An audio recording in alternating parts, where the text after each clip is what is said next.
What's up, Extra Brother listeners? On today's episode, we are moving into episode 2 of our Battle Pod series where we pick two movies pre and post 2000 and we talk about them.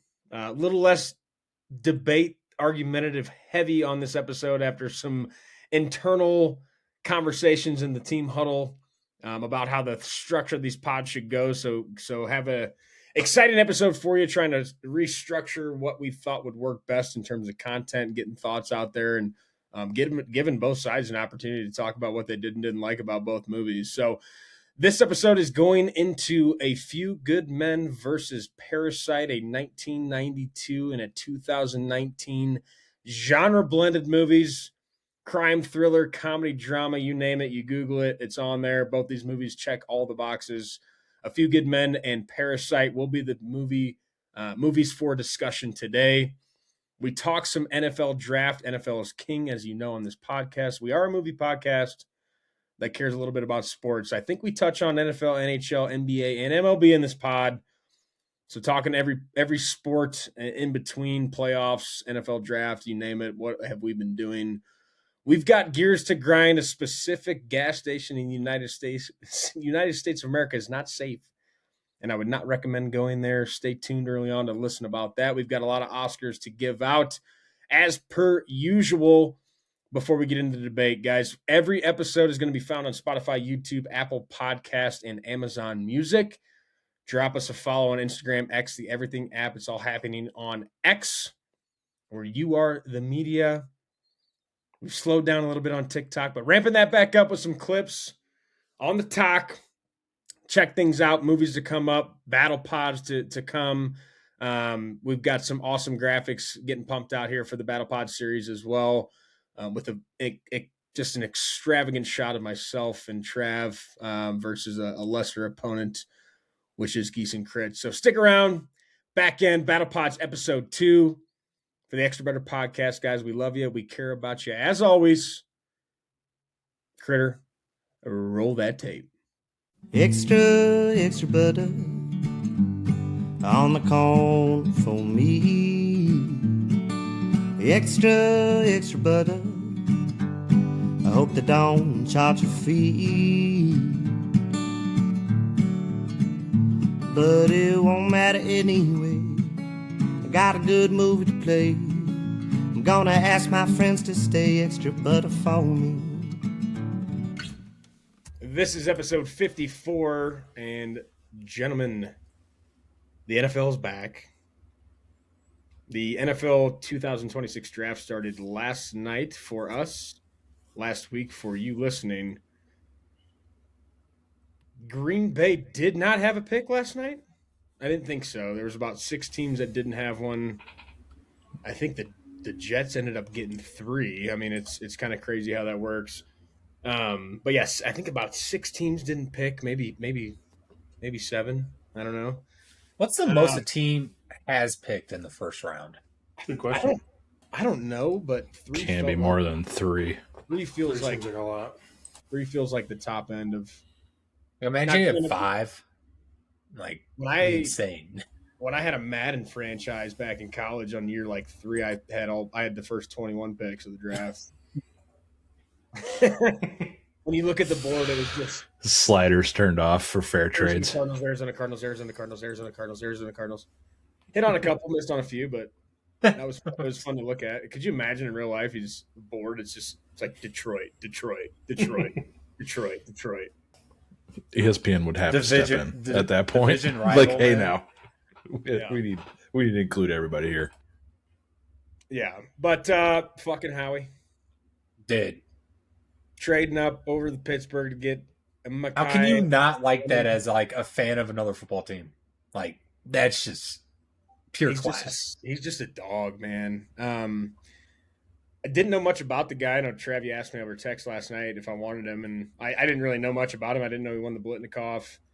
I knew that he was good, but I didn't know him. I think the most excited I got is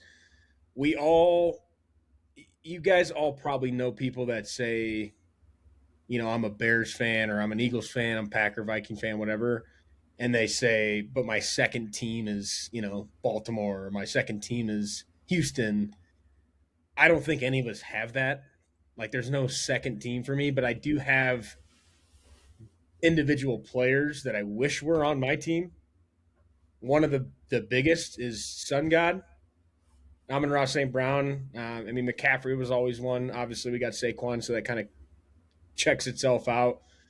But Sun God's one. This kid, my favorite part about him in his interview, when you told me to watch his combine interview, was talking about mimicking his game off of Amon-Ra St. Brown and what he can do for the team with the ball not in his hands, and talking about blocking. I don't think in modern NFL star receivers really talk about that. I mean, people do. Sun God does it. Puka does it. There's plenty of guys that do it. There's guys that you bring on to play wide receiver 3 to block that aren't maybe necessarily as big a threat to some of those guys. And the fact that this kid was already saying that is awesome. We're going to lose A.J. Brown. We've never had in my lifetime that I can remember, a true slot guy that's been good. This kid can play inside, outside, can dig out a linebacker, can block a corner, can go up and get a ball. They say he plays above his size. He's an interesting cat, I will say. Very interesting individual. I don't know what number he's going to wear. He did wear 6 in college. I don't think Smitty's going to be giving that up. He feels like a guy who's going to be a single-digit guy. So even though 11 will be open, I don't think he'll take that. But I will tell you this. I'm going to commit to the jersey before the season starts, so I can't. Lemon is cool. Yeah. Lemon on the back of a jersey is sick. Lemon.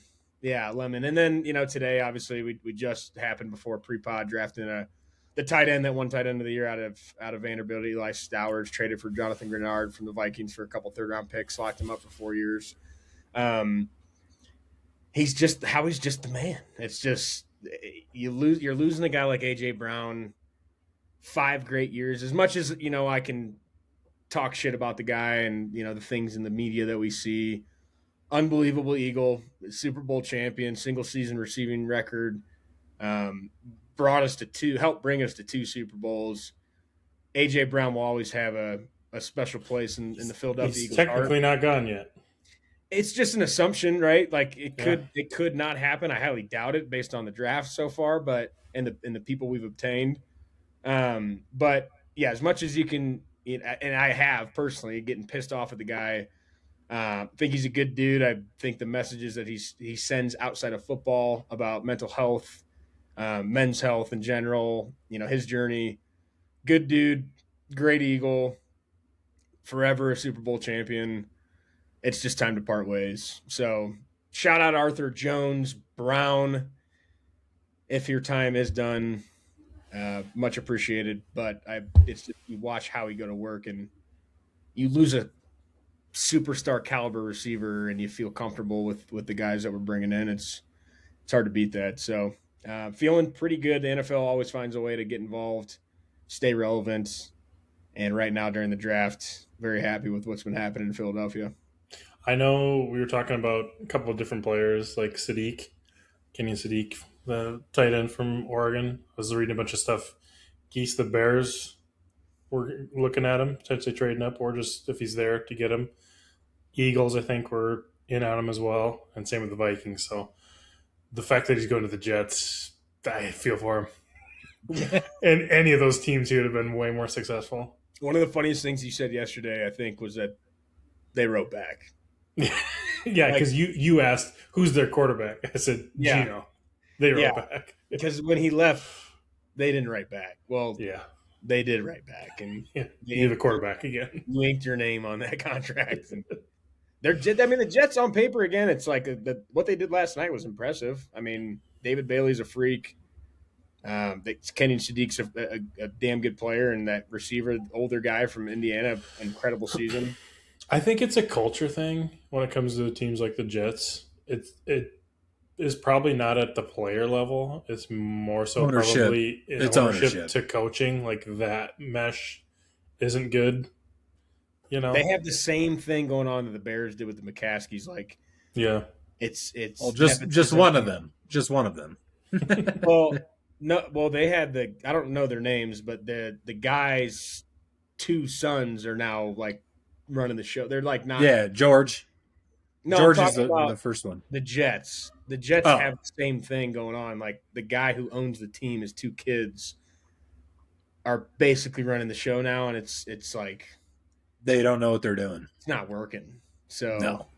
we'll see. But I think what wasn't the report that he was making like roster moves based off Madden or what his son was telling him? There's been a lot about that. Yeah, which is funny, very funny. It's an easy target, to say the least. But I mean, the three guys they drafted last night, I think, again, you can't ever predict any of these guys are going to turn out. The 6th-round pick that all of our teams take, you go watch their highlight tape, like this guy might be good. Probably not going to make the roster. A lot of our more talent coming out of the draft has been undrafted people the last few years. So I mean, yeah, literally it could be anybody. Yeah, I feel like most of not the biggest stars, but like pretty big names are always the guys in like the 2nd and 3rd round that you had no idea about, and they get their shot and they just ball out. They just needed better coaching, better culture, more time. Yeah. And that all changes in the league. I mean, system. The reason why they're drafting them is they see something that either was underutilized or they see it in the combine and it fits what they do. Just an opportunity to flourish. It's just like, I mean, guys that change teams in the NFL. Sometimes you just need a change of scenery and Right. Sam Darnold. Different people. Yeah, I mean, there's plenty. Kyler Murray. Yeah. Hopefully. Carson Wentz. No, I think his No. career No. his career went downhill after that knee injury against the Rams and Nick Foles when Big Dick Nick winning the bowl. Go Birds. Yeah, I don't know how you guys feel about your picks, but I mean, so far, I don't know much about mine. He posted some insane stats. Everything I've seen on him is good. He's a really good athlete. Like most projections had him top 15 or like in the 10 to 20 A range. lot of people picked him going to the Vikings at 18. Yeah. And then they all said the Vikings was a reach for a guy who only played 3 games with a bunch of foot injuries. I'm just sorry. Just a quick stray. Yeah. We'll see. Only seen good things about the kids, so super stoked. Him and Kobe Bryant, Mamba in the back. Should be like super solid pairing. yeah. I don't know. It's interesting. Who knows though? I'll talk about ours. He's a big boy. He's big. And He's fucking big. He can move people. That's all I care about. As long as he's on the field, I think he's. And I feel like it's such a weak argument not to draft him based off of foot injury. Yeah, he's had 3 of them, but like the argument is it's a big dude. Big guys and foot injuries don't mix. I mean, if someone steps on it, what's going to happen here? But clearly, they saw enough where it's good enough to take him. So they did the research. I mean, these guys aren't just. They got the Mayo Clinic up there, man. They're not looking at Mel Kiper's mock draft and picking the guy because they thought he was decent. No. Yeah, it's funny. I mean, because literally everybody could be a bust. Well, maybe the Jets family is looking at the mock draft. True, that's true. Simulate the draft on the computer and then just decide off that. I don't know. But yeah, NFL rocks. Ready for the season already, and we've got a long way to go. NBA, NHL playoffs. I don't know about you guys. I haven't been watching. Big KD guy, obviously. I think they're going to get swept. But there's nothing like the NHL playoffs. There is nothing. The best investment I've made as a sports fan about 4 to 5 years ago was locking in for the NHL playoffs. It is just high intensity. I mean, just fast paced. I don't even know what to say. Like we've had those guys deserve higher salaries, man. Brady Tkachuk and Eric Stahl in the first playoff game of the season this year at the puck drop, just dropping the gloves. Both captains, just for the sake of like let's kick this thing off with a bang. Talking pre-puck drop, and the 2 team captains just hucking knucks. And then I don't know if you guys saw the the Tampa Bay and Montreal fight. It was Brandon Hagel, and I can't think of the Montreal guy's name. Clear size difference. They were jawing the whole game, both teams. I mean, all these games get chippy. And they were talking during a dead puck, and, guys are on the boards grabbing each other, and they're chirping, and then eventually they just skated kind of back and just dropped them and just locked in. And Hagel, the bigger guy, was just kind of, punching down on Hagel, and he's leaning back and kind of changes his grip on the jersey and just came with a hook and just dropped the guy. And then they were going to the bench, and he's just asked, he's like, "You still sleeping?" Like, just giving it to him. It's like, dude, those guys are just built different from a mentality standpoint. Yeah. Like, football guys and basketball guys, like, in terms of size and athleticism, like, they're bigger dudes. They're probably, better athletes to a certain extent. There's incredible athletes in the NHL too. It's a totally different game when you're not on your feet. But just the mentality and the toughness that these guys have, and like, these guys play with knees just blown out. It doesn't matter. I mean, when the Avs won the Cup 2-3 years ago, and Landeskog's knee he didn't even play the whole next season. Right. And he was playing on whatever was wrong with his knee. It's like, how do you do that? Like, dude, goalie got his fucking neck slit open by a skate and tried to come back to play, man. Like, that's insane. They just don't. Their body just doesn't matter. Losing teeth. None of them have a full. Not set a hot of teeth. take. Not a hot take. They're a little bit dumber. They're hockey willing. guys. They're willing Gonna to stand throw it on out skates. there. Yeah. I've said It's this like before. It's like the redneck of sports. I've said Yeah. this before And I on the love it. podcast, and it probably happens Have in the NFL and other NASCAR sports would too, probably but, do that, but like, Ovechkin's water bottle being Coca-Cola is like, what? I'm sure it happens in other sports, but like, the guy's the all-time leading goal scorer, and he has a one Gatorade can of bottle, Coke. a piece of tape on it or something that they know it's his, and it's just Coke. Like, mid-game, can you imagine just being dying for a quick water and it's just Coca-Cola? They're built different.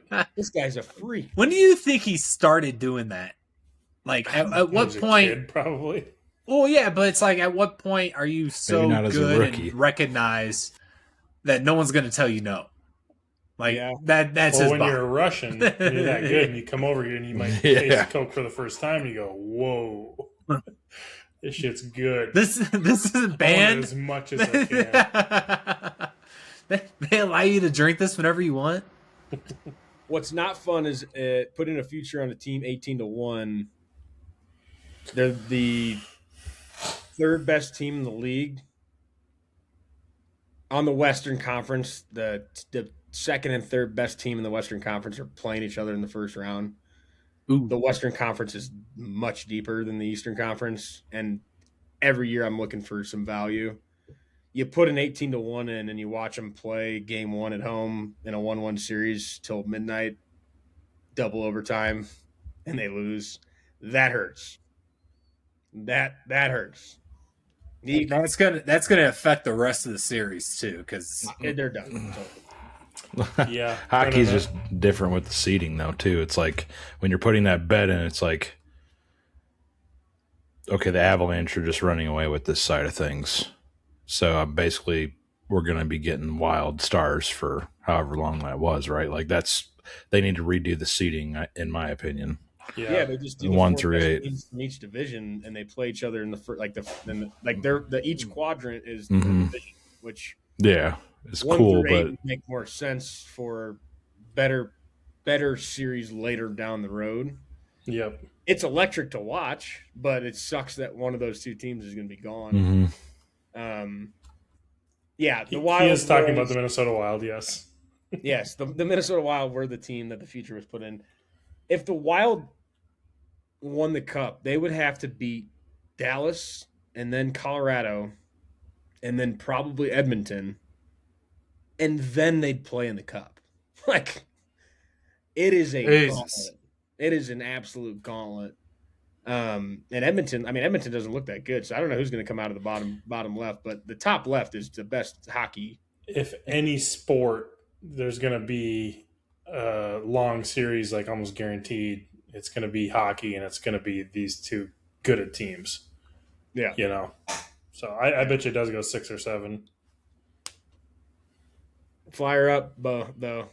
I might wear them out by the time they get to the cup too. So it's like this might be a points moot type of game. Yep. The Philly takeover for me, and I don't know if I said this in the pod last week, but when KD retires from the NBA, I think the full Philly takeover is happening for me as a fan.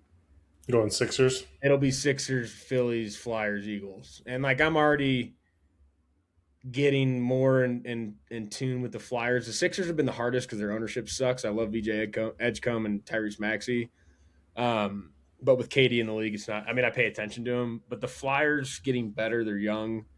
They're up 3-0 right now on the Penguins. We own the state of Pennsylvania in every sport.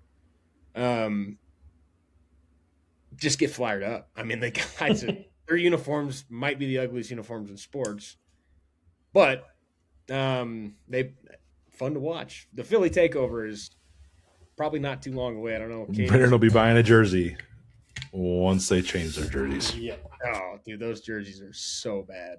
The white ones maybe not as bad. The orange ones are brutal. The black ones are cool. The orange ones are the only one I have a problem with. They're just terrible.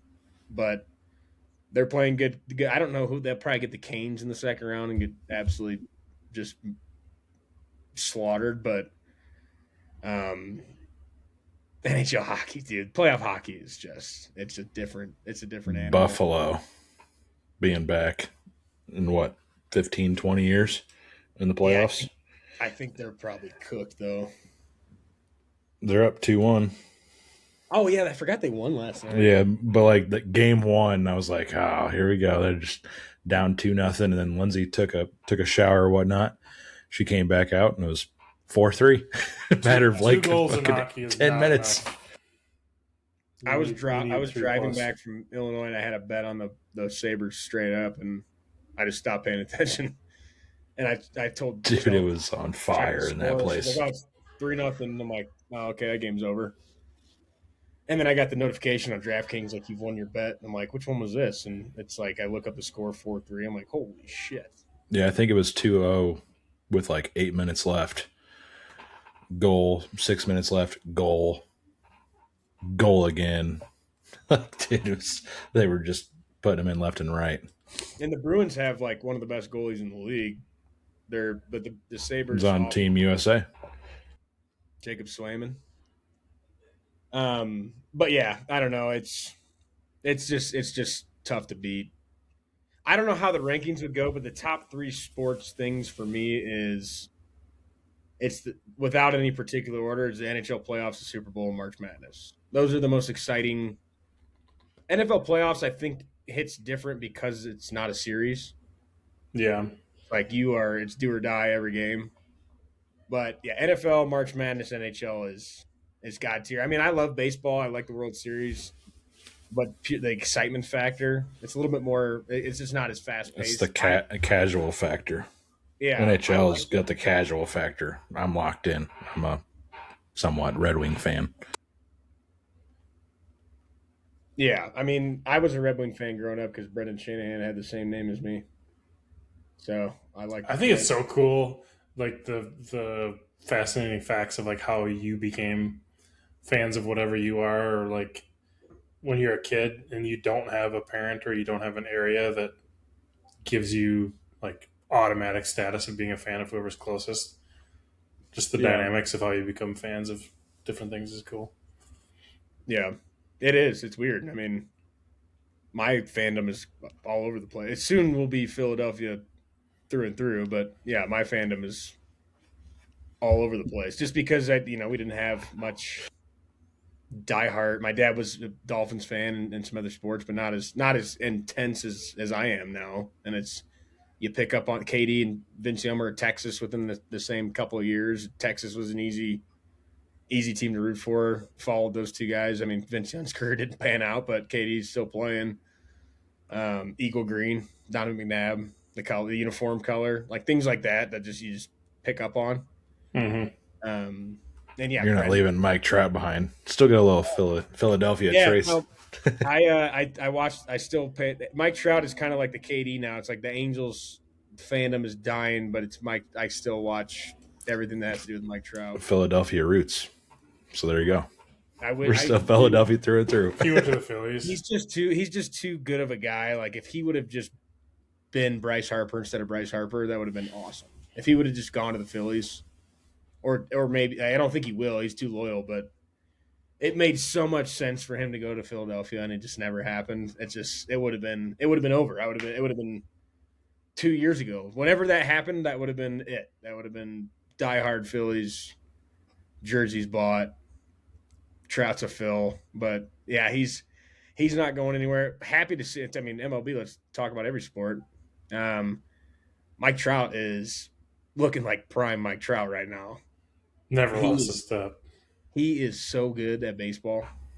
It's so fun to see him hit a baseball. It's one of the funnest things to watch. I just don't know why anybody ever throws anything low because he will hit it a mile. And again, you can't 100%. You don't hit 100% free throws. Pitchers don't have 100% control of every pitch. You're gonna miss. That is just a guy you cannot miss low on a breaking ball because it is going to get. He just golfs it. He just golfs and he's it so out of quick. He's compact. He's a brick shit house. For a baseball player, that guy is built like a truck. Yeah, and he can play a few sports. Yeah, he's back in center field now. I don't even know how old he is right now, but he's always in the end zone at the link. The guy, he's an easy guy to cheer for being a Philadelphia fan. Philadelphia guy. I'm not from there, but anyway, I know we've got a lot to talk about. Let's get into gears to grind. I will just kick things off because I'm staring at my little note card here. Kind of a very specific one. So I know this is our first recording in week and a half, 2 weeks, feels like. Yeah. I was in Illinois for a week and a half. Recorded the last pod from there. Later on that week, we were going from Peoria Heights to, I want to say it's Varna. Varna, Illinois is where my wife's dad lives. And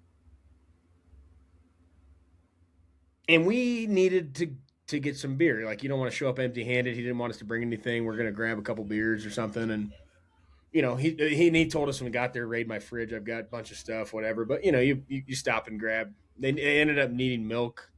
We grabbed some, you know, milk and chip, whatever. You know, they ended up needing stuff. So we stopped at Casey's in Lakin, Illinois. So you have to go down through Chillicothe, cross the Lakin Bridge to get back, you know, on that side. It was the worst experience I've ever had at a gas station in my life. That's crazy. There. Lakin is, I don't know, town of a couple hundred, 500. 5? Yeah, very small town. It's a drive-through town. You know, like they got the main intersection with a couple stuff going on, but that's about it. So we pull into this Casey's, and I want to say it's a Friday. Later on in the day, like 4-ish, so like after work Friday. I mean, this place could not have been busier. We pull in, we go inside, we're grabbing our stuff. Line is just through the roof. We finally get up there, and I'm assuming one of the cashiers was new. She was asking a lot of questions and having some problems with the register, if she had to take something off, whatever. Totally get that. Understandable. We get up there, we're putting our stuff down, and it just felt like it was going to be a pain in the ass to get out of here. And it was a domino effect of shit happening that was just irritating me, where we had a lot of stuff for a Casey's trip, but put it up on the counter, rings it all in, 30-something, 62. And I will not forget the 62 part. The dollar amount doesn't matter. We're gonna lock in on the 62 part. I had been playing slots, as one does in Illinois, so I don't usually just have change on me, but when you cash a ticket in, there's usually an odd amount of change on there. So my pockets had some change in them. We're paying in cash, and she is taking $20 bills and checking to see if they're counterfeit. Like, we didn't give her 100 or 50 or whatever. This is a $20 bill, and each one of them just putting it up to the light, checking it, and I'm I think I visibly rolled my eyes at one point, or just kind of looked to the pizza, and just in my head was just thinking, I just want to leave. I want to get out of this building as fast as possible. And I think she saw it or felt it or something, because she's like, "Oh, we've been getting a lot of counterfeits in here." And Chelsea was like, "Oh, on 20s, that's crazy." And she's like, "Well, the smaller bills are easier to kind of to get through." And I just was agreeing with her to try to get this process going. I'm like, "Oh, it makes sense. You know, you wouldn't expect people to be giving you counterfeit 5s or 20s." But whatever, they're checking them, and she's like, "You know what? Hold on, let me do some work here. We don't take pennies, or we don't want your pennies." And I just reach in my pocket. I have 62 cents, and I'm like, "Hey, I've got the 62 cents. You know, you don't have to worry about that." And she just looks at me and was like, "Well, we don't want the pennies. That's what I'm trying to tell you." Well, here you can have many ways. Like, we don't need to eliminate. I don't know. Yeah, I don't know what you want to do. Can we just give you 60 cents then, and we don't have to do all this? Whatever. Takes forever. We get out of there, and as we're moving out of the counter, my wife grabs the bag, turns to step unintentionally, kind of cuts a guy off that's walking out the door, and he just kind of stops. And so I walk out behind her, hold the door open. Guy goes out the other door. And we've talked about this before. I've had a gear to grind at the gym, holding the door for somebody and they don't use it. I'm holding. There's 2 doors. It's a gas station, and he stops and just walks to the other door, and I started laughing. And then I'm like, whatever, we're out of here. This place is weird. This whole experience sucks. I hope I never find myself here again. We start backing out of our parking spot, and there's just a truck parked right behind us. We're not at a pump. We're just in the front of the lot in the parking spot. And I turn around, and there's just 2 guys just shooting the shit, just talking, not doing anything, just talking. And we're forward, backward, trying to, In the Austin Powers. 8-point turn out of this goddamn parking lot. And we finally get out of there. I'm like, I never want to see myself back at this Casey's in my life ever again. So, been to some spots in Lakin. Her dad lives near there. Good pizza spot. Whatever. That Casey's can burn to the ground. Banned. Just to the shadow realm.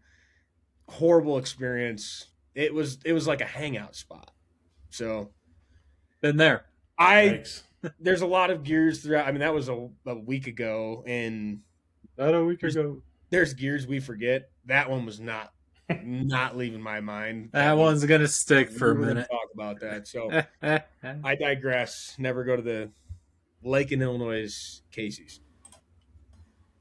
Probably passed that on my trip to Notre Dame, because I went to Peoria first, and I'm pretty sure we probably drove past it.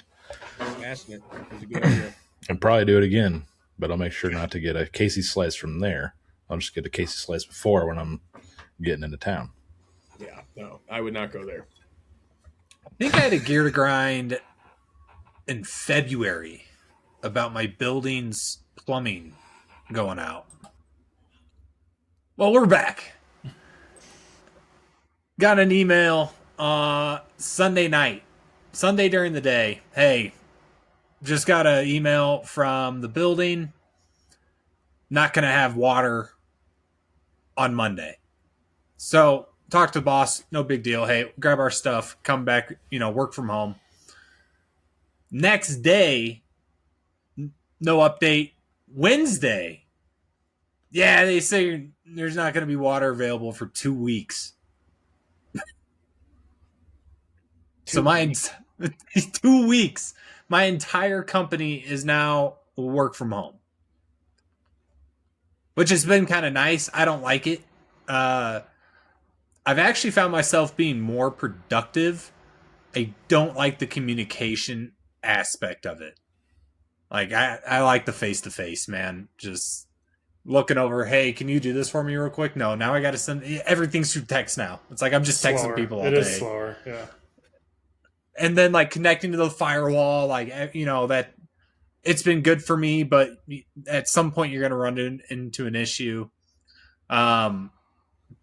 printing things. I do have a printer here, but like large format printing, like having that available at the office is huge.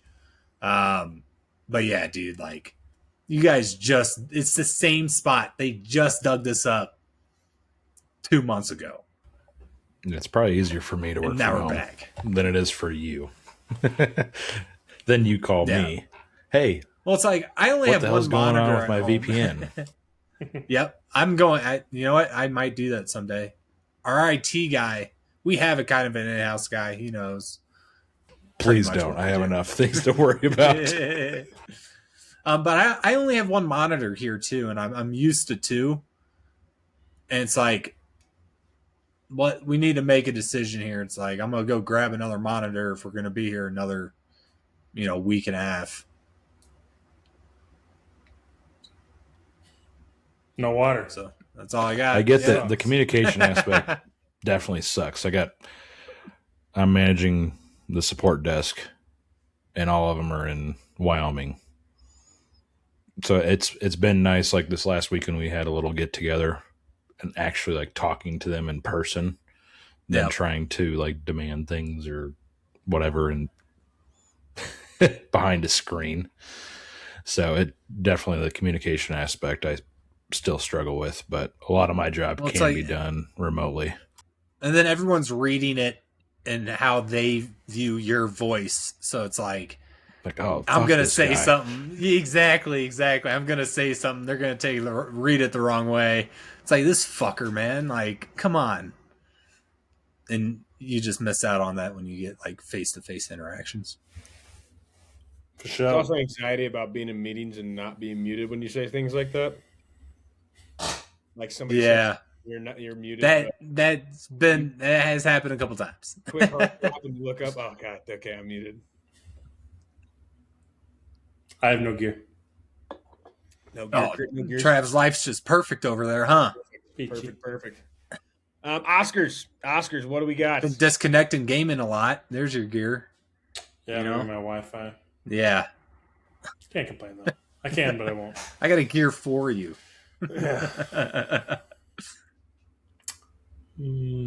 Kurt Trav, Oscars, no gears. I can go ahead and start with an Oscar, but kind of piggybacks on the NFL draft.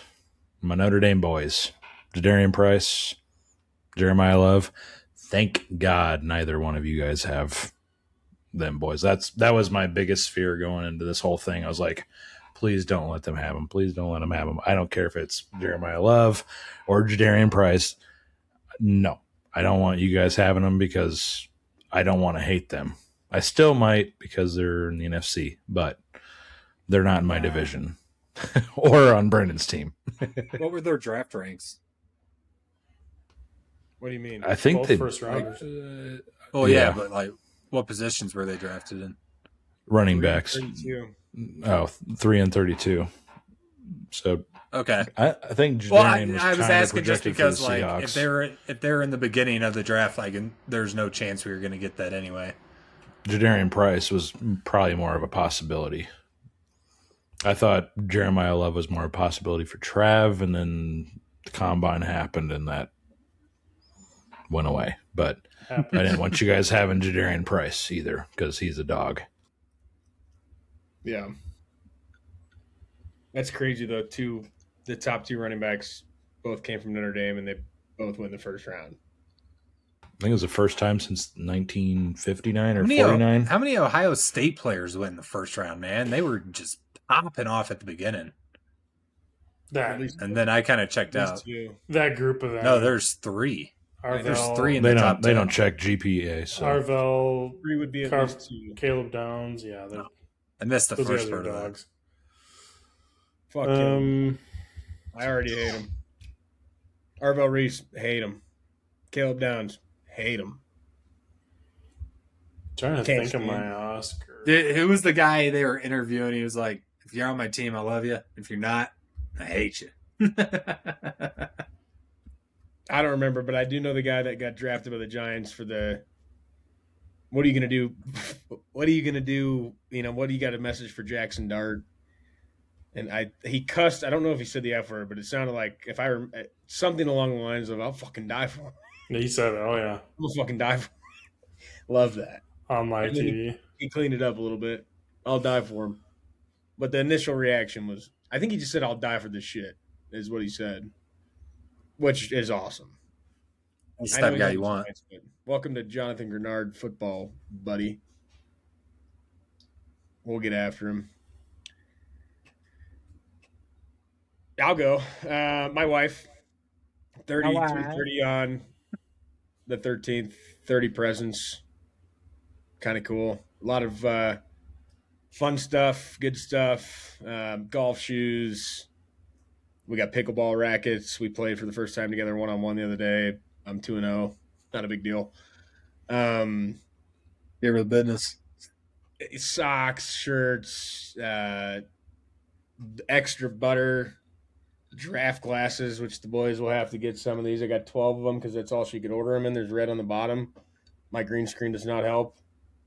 But the extra butter draft glass is live. In the cup right now, we've got Bacardi Mackay Limon and Zero Sugar 7-Up. But got some of this stuff. Used to carry a picture of her in my car that disappeared one day from her childhood. She stole it out of my car. I didn't know. Made it into an air freshener in my car. So I got to put that in there. But an ashtray that is for like Zen pouches.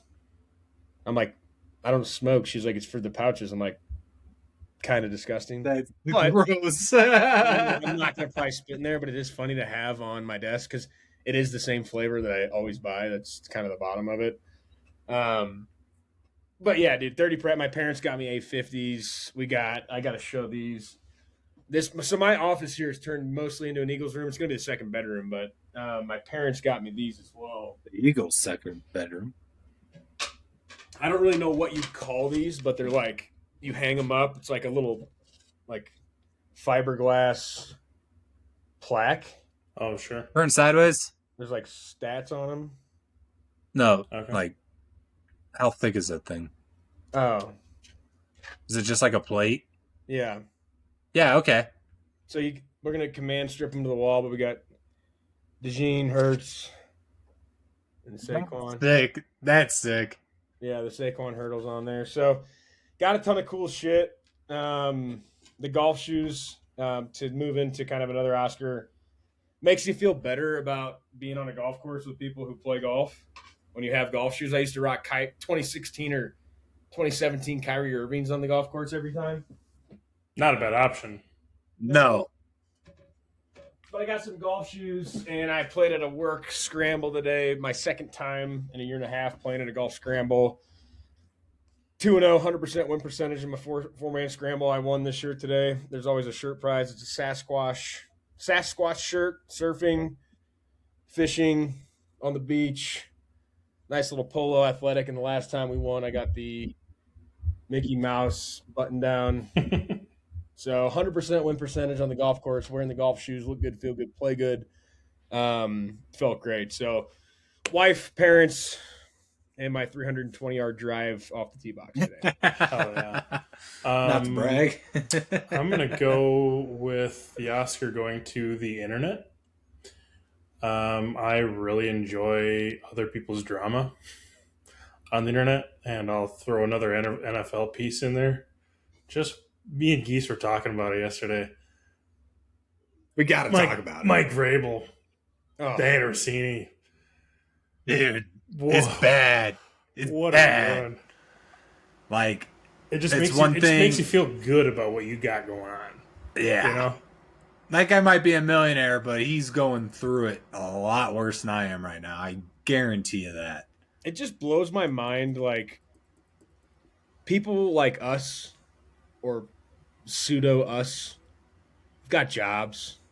We're not that important in the grand scheme of the world of being on the news and being on TV all the time. People in our shoes, like cheating or having an affair, probably for a decent amount of time can keep that under the rug or for however long. How can you be in that position that they both are and assume that you're never going to get like spotted or copped? Like, They made and I know what it you're gonna say. six I know what you're going to years. say, and that was another point the picture that came out from 6 years ago when they were kissing at a bar. There's a video. Who was holding on to that and why? Yeah, somebody was saying it was like what's that? The Riddler, the Riddler from Batman, like that type of release of the photos and videos. just absolute hit job, man. Oh, and they did. Like- The sickening thing is they knew. Especially, it's funny now. Not funny for the family, the kids. Things No. are going on. No, that's Funny- absolutely terrible. funny in the aspect of 6 years prior, this has been going on, and How long before that? Well, what I'm saying is the initial picture comes out of and it looked like the guy was in a bush. Like the people that are Dude, he was in the. That It's was crazy. had to have been private investigator, man. Unbelievable. Someone hired Yeah. someone to do that. He's in a fucking tree, man. Like, But my thought Crazy. process is when that picture comes out, you're obviously not going to come out and say, yes, we've been having an affair for this long. But Right. the absolute denial of it, knowing how long it's been, thinking it's so weak. there It's a might not be joke. another picture out there of us together from years ago. The way they addressed it, and then she resigned. That's not good. Deleted her Deleted Twitter, all and Instagram. and his Career that's a done. bad look. Bro, Her son's name is Michael. Yeah, it's crazy. That's the craziest part to me. It's Is like you did all this, and then all her tweets and comments are so out of pocket, and then all this info, and you reread those tweets, and it is clearly in reference to Vrabel, man. Like, it's insane. the comments she's made, because she's been on Pardon My Take a lot, close friends with Mhm. the prior to that, close friends with all those guys now, but PFT prior to Pardon My Take even, and the things out of context now when she's talking about him, now knowing what we know, is just like we couldn't put Red the flags pieces together. Dude, I guess Titan fans knew about it. Like, obviously not officially, but like they would have been together when he was the Titans head.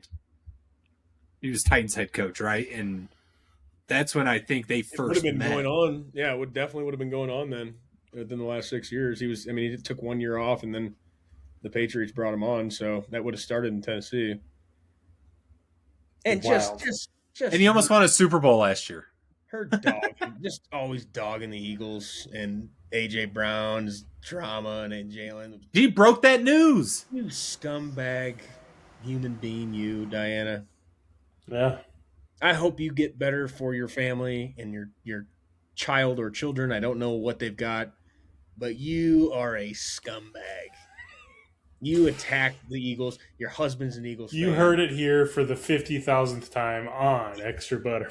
It just when that came, and I've got my brother who just been always texting me about AJ, and your coach is a cheating loser. Like, I mean, he keeps saying he's a leader of men. I don't think so. Not anymore. I don't think that's what a leader of men does. So I don't know. It sucks. It is the NFL, though. You hope for the best for the outcome for their families and everybody involved, but you call a spade a spade. That is scumbag behavior. And that is why the internet is my Oscar. The memes have been funny. Yes. Very funny. Undefeated. My Oscar is going to go to same vein, my company, because we are set up to go work from home. Like, we do it every so often, snow days, things like that. Having that ability. I like the office, but the people who like to work from home, like, we have that ability to do so. And our company is set up to still function while not at a permanent location. So being able to adapt quickly to issues like this, like, got to give them a couple thumbs up. Maybe the IT department that actually sets it up. It's some cloud company that does it, man. Like, Yeah, no, there's companies out there where you can literally just fire up your computer and it's just connected to the company. that's pretty much what it is. I just click the little turn the firewall button on and I'm good to go. when business doesn't just completely shut down or stop because of it is that is nice. So Kind of a bummer because I'm salary, but could have been 2 weeks off, take a vacation. it just reminds me of That'd COVID. not be good. That would not be good. All the times, and I was talking about this in the office the other day, like betting push-ups or drinks on watching AI Rocket League cars play each other in games. Like we got so bored. We played so many games, we're drunk. Like let's just how about we bet a beer on red versus blue at the highest difficulty in AI Rocket, and they're just terrible, and it's so slow.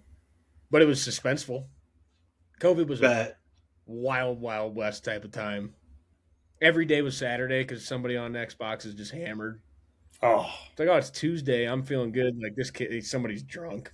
Like every day was Saturday. I And now I'm thinking grinded about it, Destiny 2, dude. I grinded the shit with out of that game. I'm thinking about it now. Most businesses were closed, but liquor stores must have been open or delivery service, something. Yeah, essential employee. I thought liquor stores were going to be closed for like when it first happened. Essentially. Got a bunch of shit from there. I would like to see, not right now, but if we could, if Critter at some point during this pod, you just happen to get a second to look something up, liquor sales during COVID would be an interesting stat to see the boost in that. So at some point, if you find a lull, let's pump that in. But let's get in to the Battle Pods episode 2, which will be featuring, again, reminder, the topic pre-2000s movies versus post-2000s, 2000 to 2025 really is the segmented period of time, cutting out the new year here in 2026. But episode 54 brings you A Few Good Men versus Parasite, a 1992 versus 2019, really both fitting in the genre blended crime, thriller, comedy, drama. A lot of different, I mean, crime thriller is what we did last week. I think these two bring more to the table in terms of genre blend. So you name it, it's on there. You look them up. You just search these two movies. What genre is it? You're going to find about 8 different tags that are going to be tied to them. But crime, thriller, comedy, dramas, Few Good Men versus Parasite. Can we start off with who has seen what before and who hasn't? Haven't Few seen Good Men either. a bunch of times. Have not seen Parasite. Crit said neither. I've seen A Few Good Men once before this. Have not seen Parasite. And I had seen Parasite before this, had not seen A Few Good Men. So Ooh, should that's be a cool. good blend. Yeah. This should be a good blend. I'll quick snapshot and we can kind of get into it. Parasite, very class diverse capitalistic movie based in South Korea. Parasite, probably not what you think it means going into this movie based on the title. A lower class family based in kind of the slums, working part time for a pizzeria, folding boxes, looking for work. Catch a break by a friend of the son's going to college, getting a tutoring job at a rich family's household for the daughter in English, finds a way to finesse his family into getting different jobs for this rich family, infiltrate the household, making bank, and things do not go the way that you would expect for this family moving into this rich people's home. So infiltrating, the parasite of this movie is actually the family itself, not any sort of sci-fi, psychological being that I think all of us, and I'd like to hear Chris's thoughts. I know I've asked Trav and Geese prior of what he might have thought the movie would be about before watching it, but not what you'd think when you hear the title Parasite. I think we all probably swung and missed on what it was going to be about, but parasitic family, class diverse, low class versus high class, finding a way to try to get some money, helping your family out along the way. And we hit quite a bit of twist and turn down the stretch of that movie on the very steady ramp up, constantly moving forward, huge twists, crazy ending. 2019 Best Picture. Who wants to talk about A Few Good Men? One of you two? I don't know if anybody. Rick can do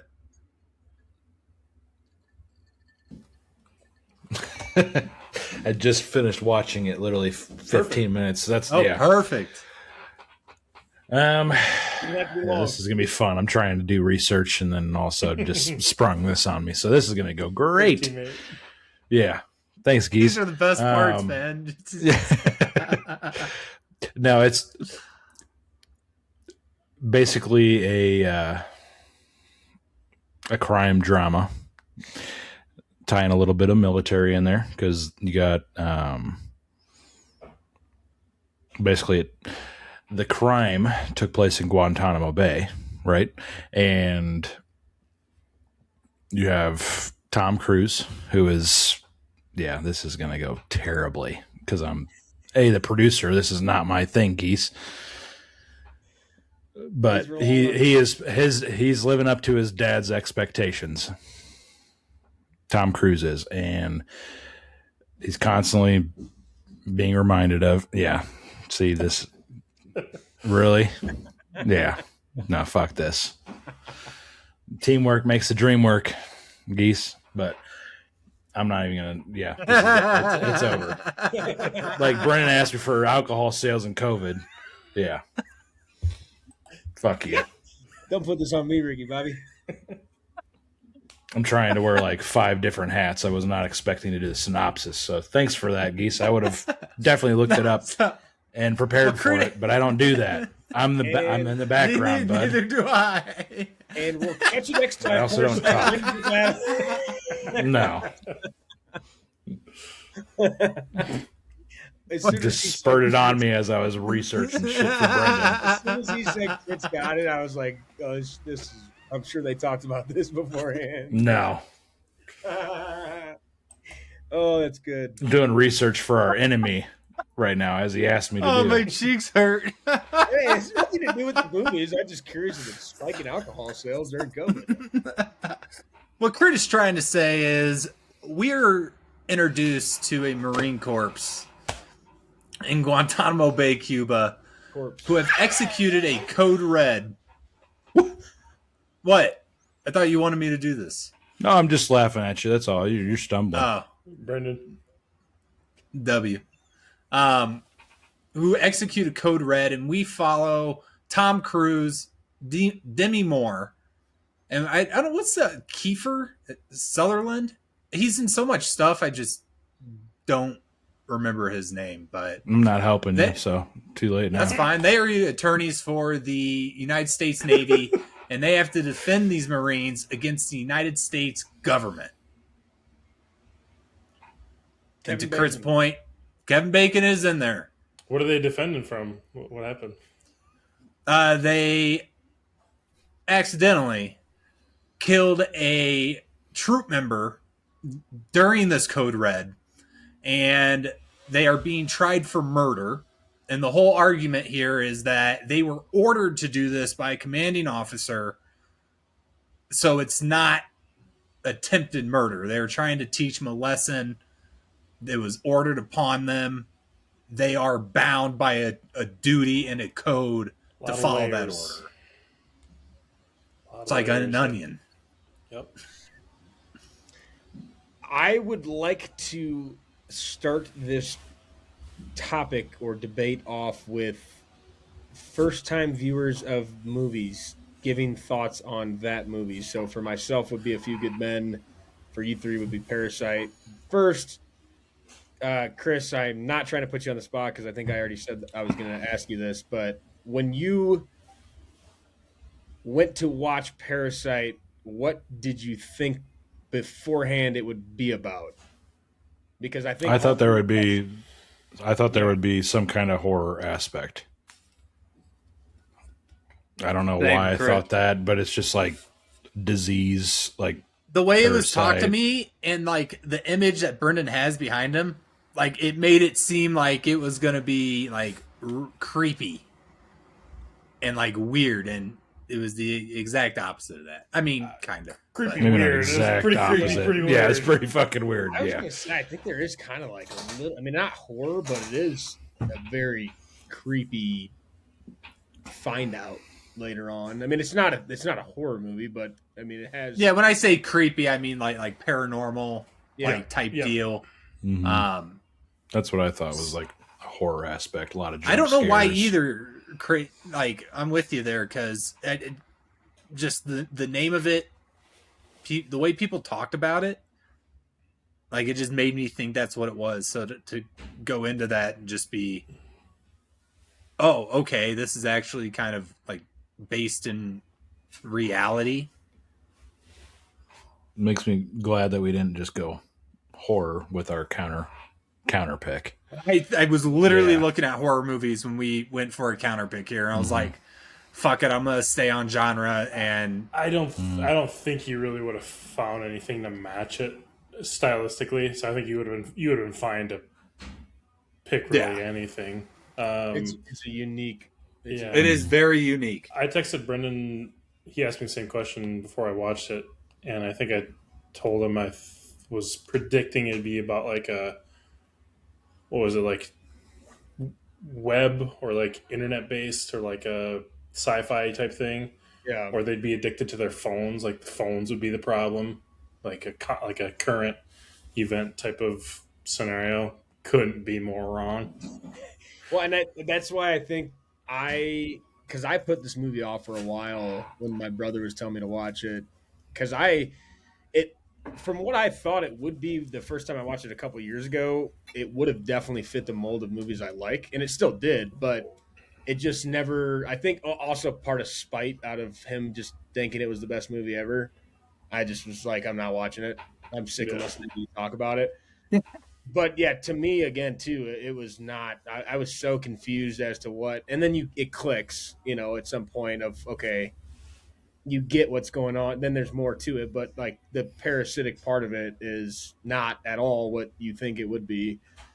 For me, watching A Few Good Men, I'd never seen it, and I love when I get a chance to watch one of the older movies that I've never seen, because there's things that happen or things you've seen or clips that you recognize that you did not know exactly what it was from.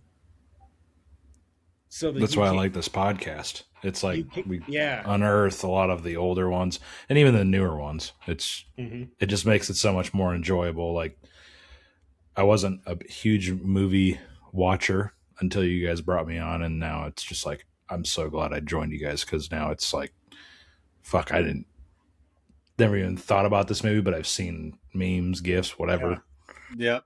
This one brought me back to Caddyshack when he's like, well, we're waiting. Because like, you see that meme or gif all the time, but I was like, I don't think I've watched it start to finish. And the intense scene at the back end of, I want the truth. You can't handle the truth.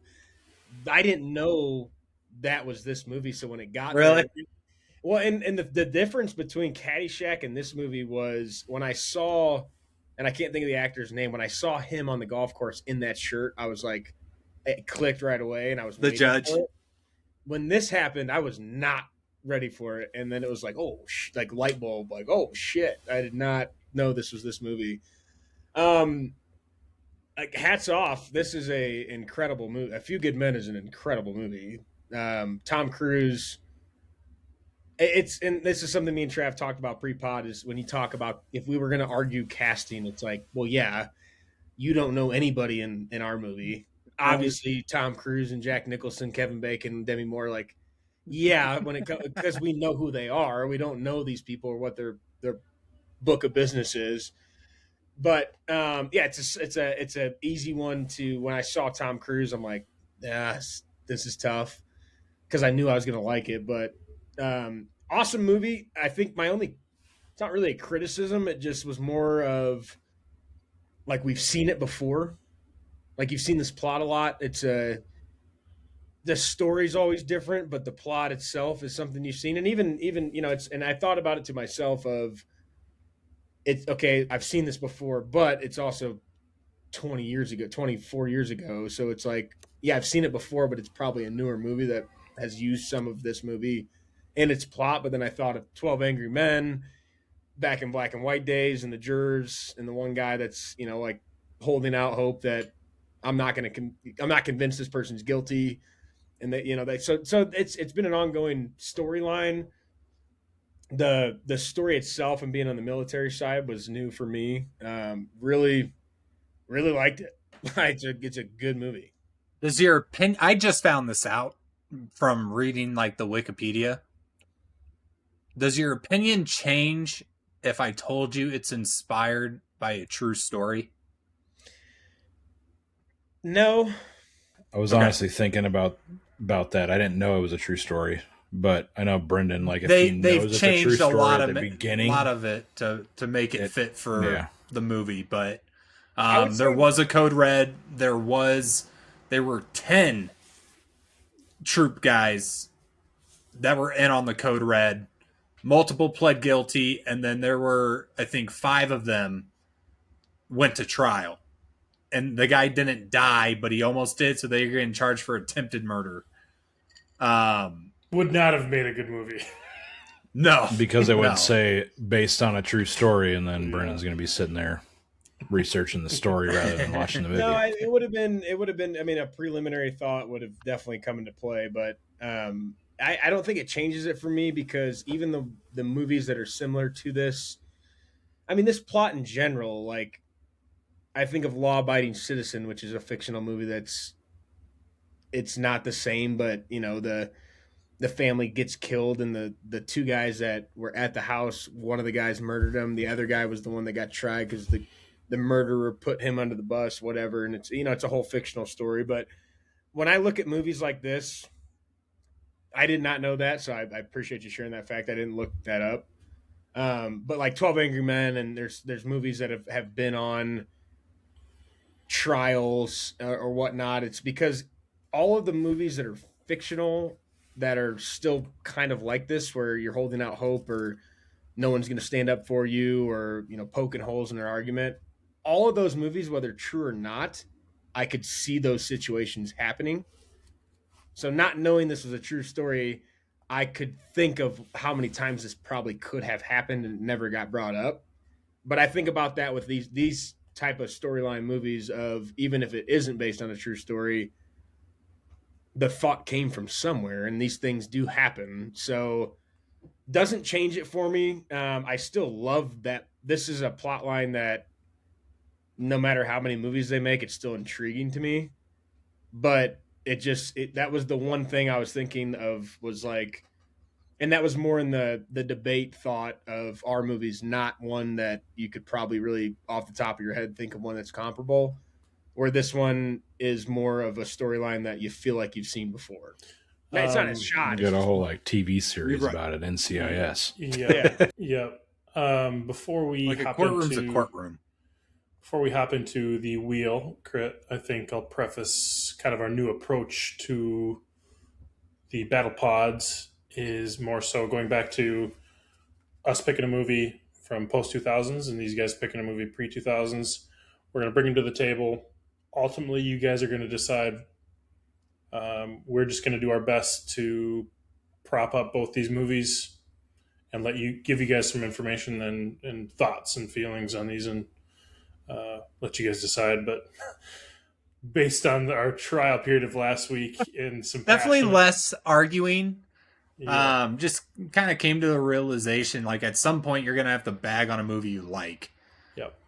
And like, what's the point in doing that? So it's definitely more discussion based. Probably might get heated at some point, but not. It's fine if forced. it gets heated. It's just, yeah. We're not handing out topics to each team to argue for and against. Last week, 2 wonderful, fantastic all-time movies. I think we had really good points in those. I think we both agree, or both teams agree, both of these movies are also great, and they're both, in their respective categories and aspects. And I'm really excited to dive into these. Brendan said Pulp Fiction was horrible, so it didn't start off hot. It started off hot. That's the first problem. It started off real hot. Yeah. So then the wheel just added to it. So anyways, we're going to be a little more general with this week. We are still battling. I heard all that. We are still trying to, prop up our movie versus theirs based on the post 2000s versus their pre. But look for a little more of a informational and entertainment. Geese and I got it off to a hot start. The synopsis, yeah. Before we start the wheel, Trav, I'm not going to tell them one of our movies, but I feel like I got a shot taken at me earlier on this already for the based on a true story comment. What? No. Yeah, I did. Crit was like, little yeah. bit. I think if, Oh, but no. you said it I thought you were yourself. It's talking to like if me, I no, know it it's was a him. true story, like I'm already looking into the Yeah, story. no. Well, what Speak I'll your say truth. is, I don't know if you guys did or not. We do have a based on a true story movie on our list. So, Well, this was inspired. yeah, we do So- we do have one. So It was a little bit more I'm not fictional. a boycott based on a true story guy. It just puts you in a category of Well, which one did you put on there? do I Nunya. give a shit about the story or None do yet. I not? If I don't, it's going to be Never hard. heard of Nunya. Oh, Let's do it. fuck you. All right, getting into it. Spin the wheel. It's broad categories. Whoever wants first word when the wheel stops, feel free to jump right on in. I think we can give them. They picked the movie. They can have the first. Or no, we picked the movie. We We have first picked a choice. movie that can have first word. Yeah, Yeah. I'm fine with Yeah. that. What do we got here? Climax, screenplay, ending, characters, emotional impact, acting, rewatchability, and flow. Will we talk about multiple of these topics in the midst of one topic? Probably. But Let's just get the combo started. spin the wheel. First word to crit. No.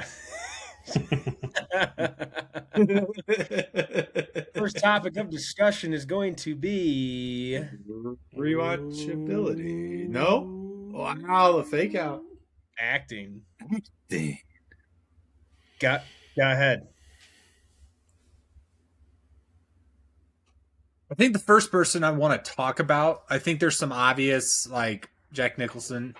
You know, we could go on all day about that performance, but we always talk a lot about, maybe not on the pod, but definitely off the pod, about typecasting.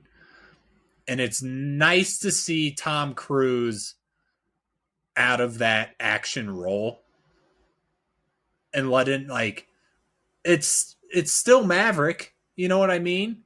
But it's a more, like, it would be if Maverick wasn't a hotshot type guy. Like, you know, Daniel Caffey, he is kind of like that, you know, jock type persona in this, but it's within the confines of like a military regime. So it's more structured. Just really enjoyed seeing that side of him because he just doesn't do those roles anymore.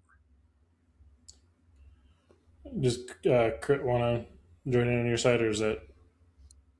I mean, I could keep going on it because He might you be know late. I have a question. Sorry, Ace is being a menace right Oh, you're now. good. You're good. I just wanted to make sure you guys are having the first word, and I want to make sure you guys get your words. Yeah, no, I got some serious Jerry Maguire vibes. I know that was a podcast Brendan and I did, and It's fun. he was an agent, but that's kind of what it brought back those memories for me. And yeah, like Geese was saying, it's like a little something different from the Mission Impossible and Top Gun Maverick vibes. So, and then they got Jack Nicholson's Jack Nicholson. You know, it's like it's not what is The Shining,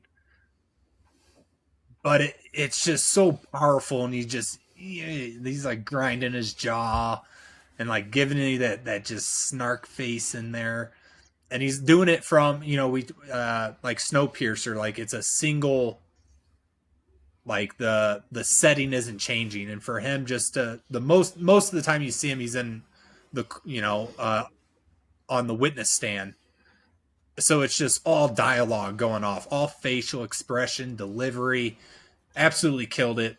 And then Demi Moore played her role to an absolute T. You know, she's the go-getter. They mention it at the very, very beginning of the film where she is good at the investigative portion of it, not good in a courtroom. And you see her kind of poke out of her job description to interfere with it in the courtroom specifically. And just like her, just like she's kind of being awkward.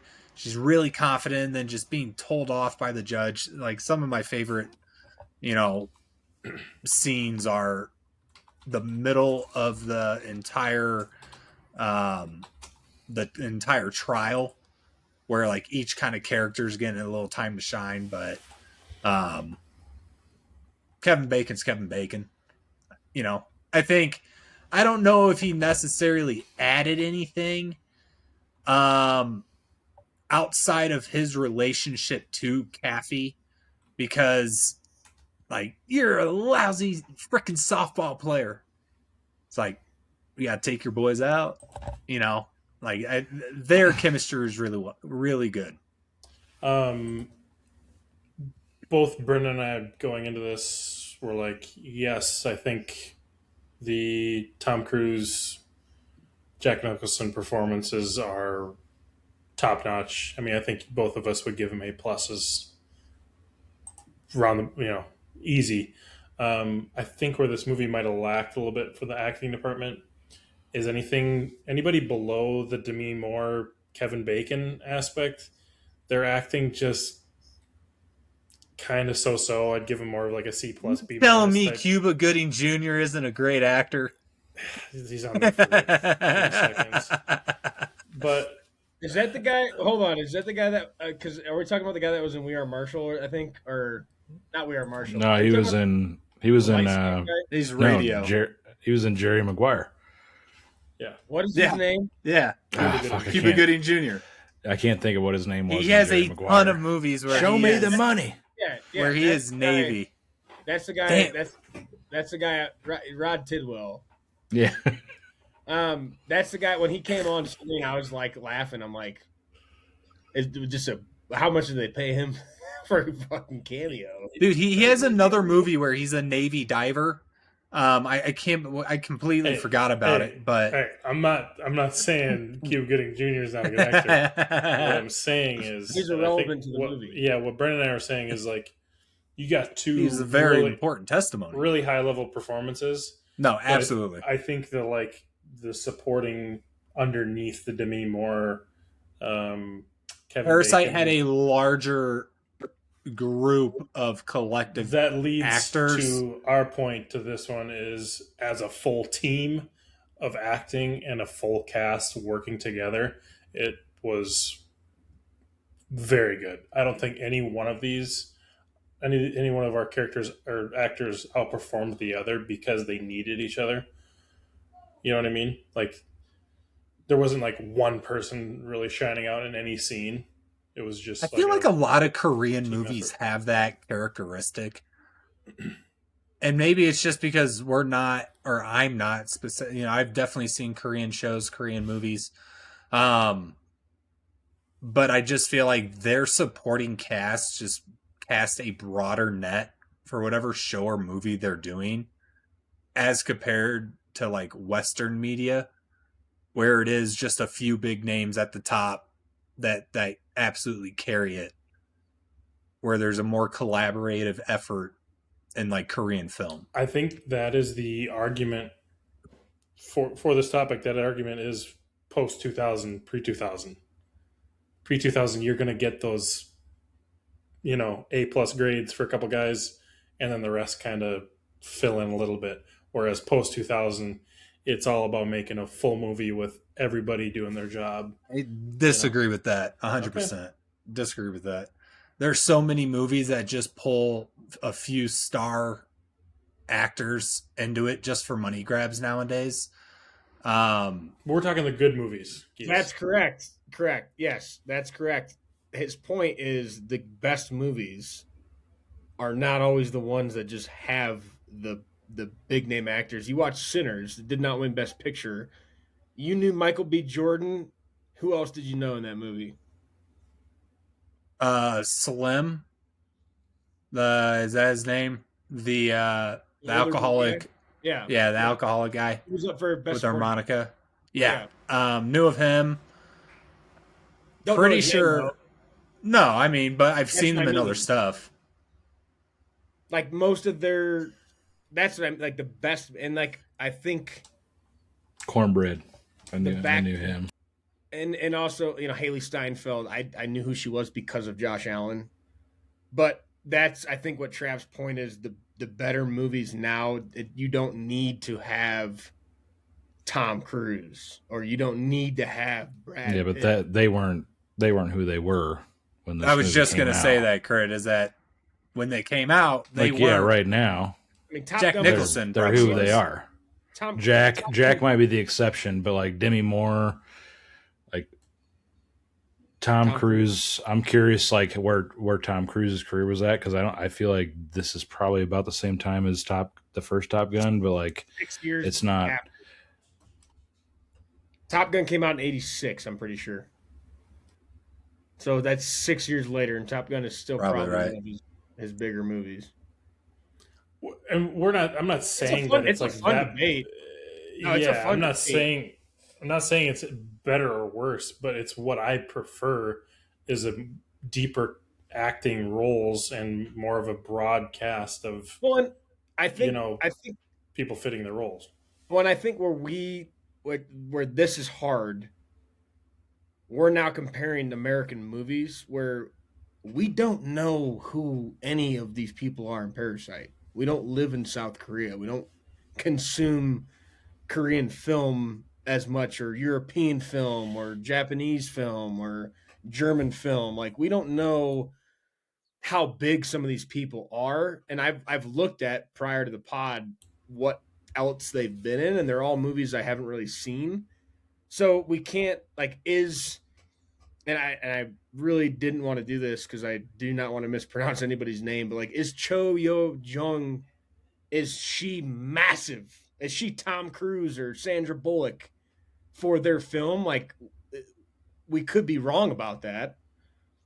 Right. But it's just a topic of discussion, I think. I think to your point, Trav, though, of the Song Kang-ho, regarded as one of the most influential actors. I had a point about Song Kang-ho.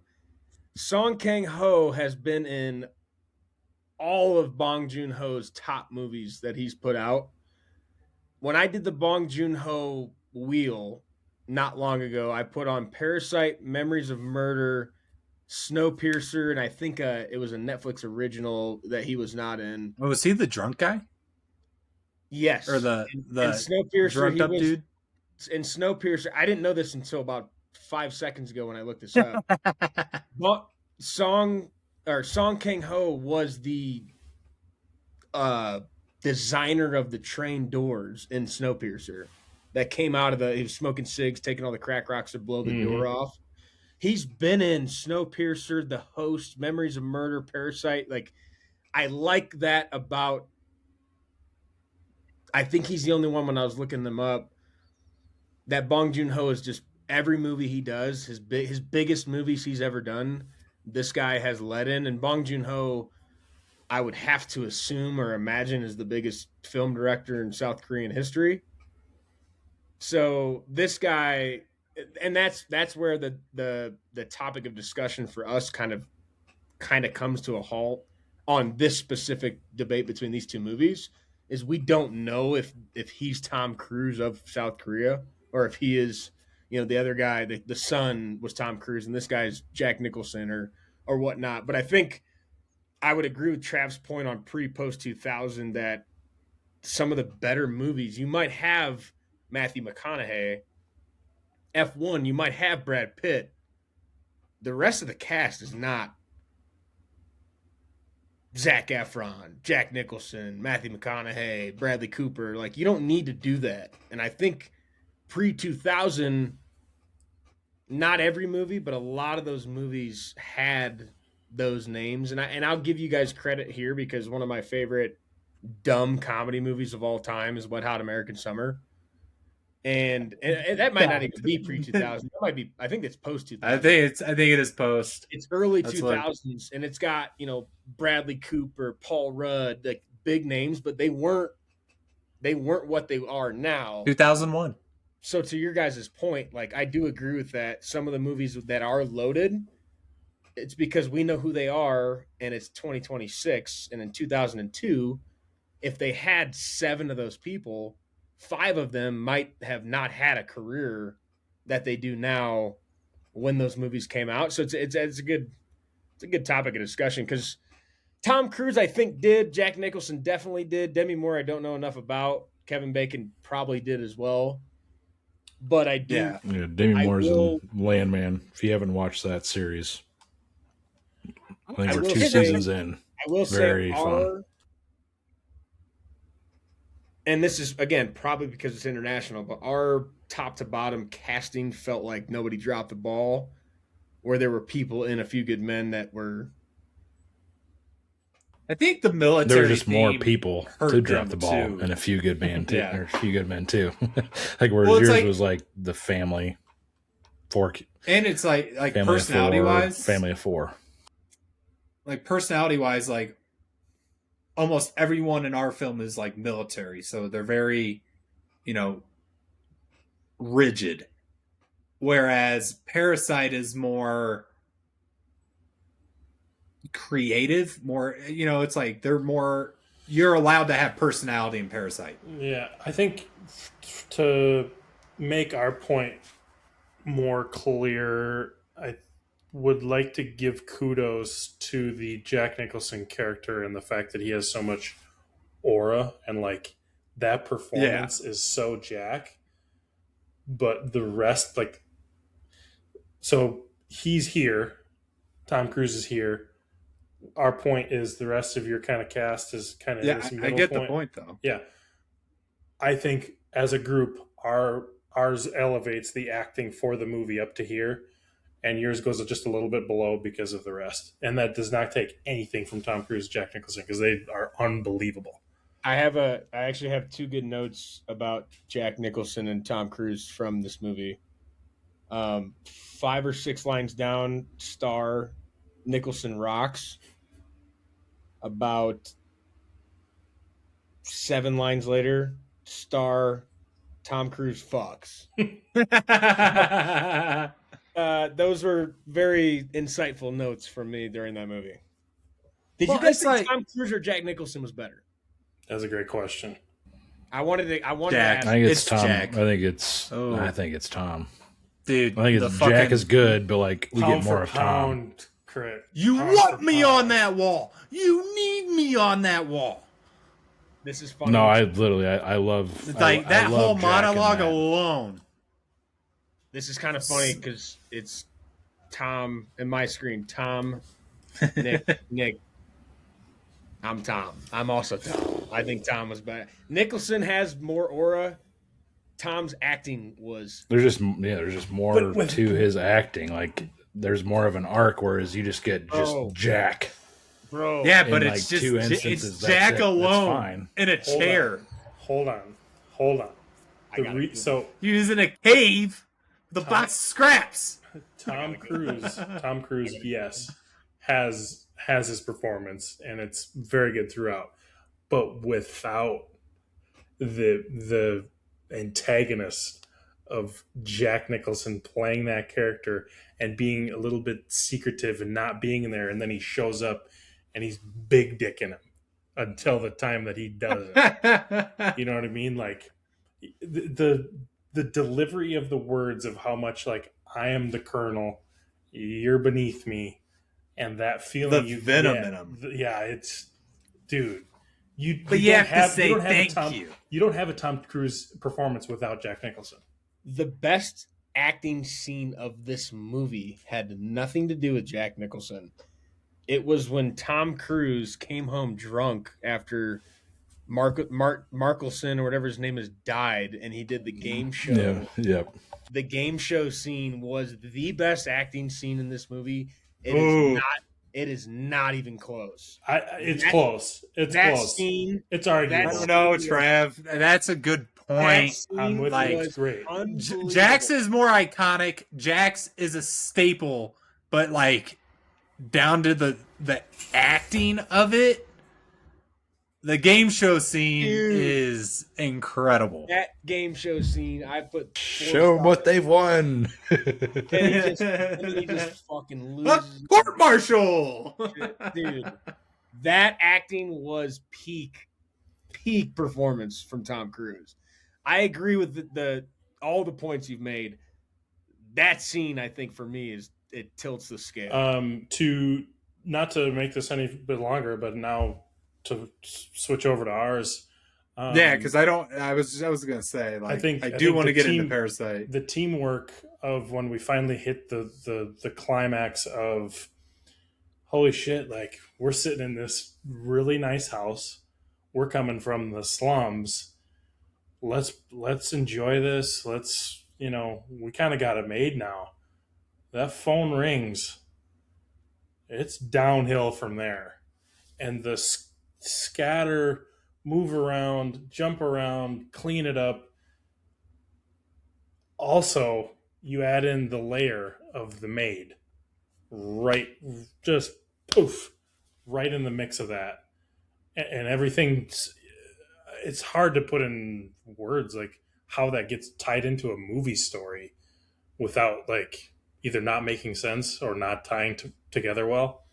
And it is all the acting, like the previous maid, like laughing and trying to get her way in, like haha, like I just forgot something in the whatever, while she kind of knows that these people are here, but also doesn't know that they are all part of a family until they end up down in the basement. Like it's a literal roller coaster while you're at the bottom, top speed.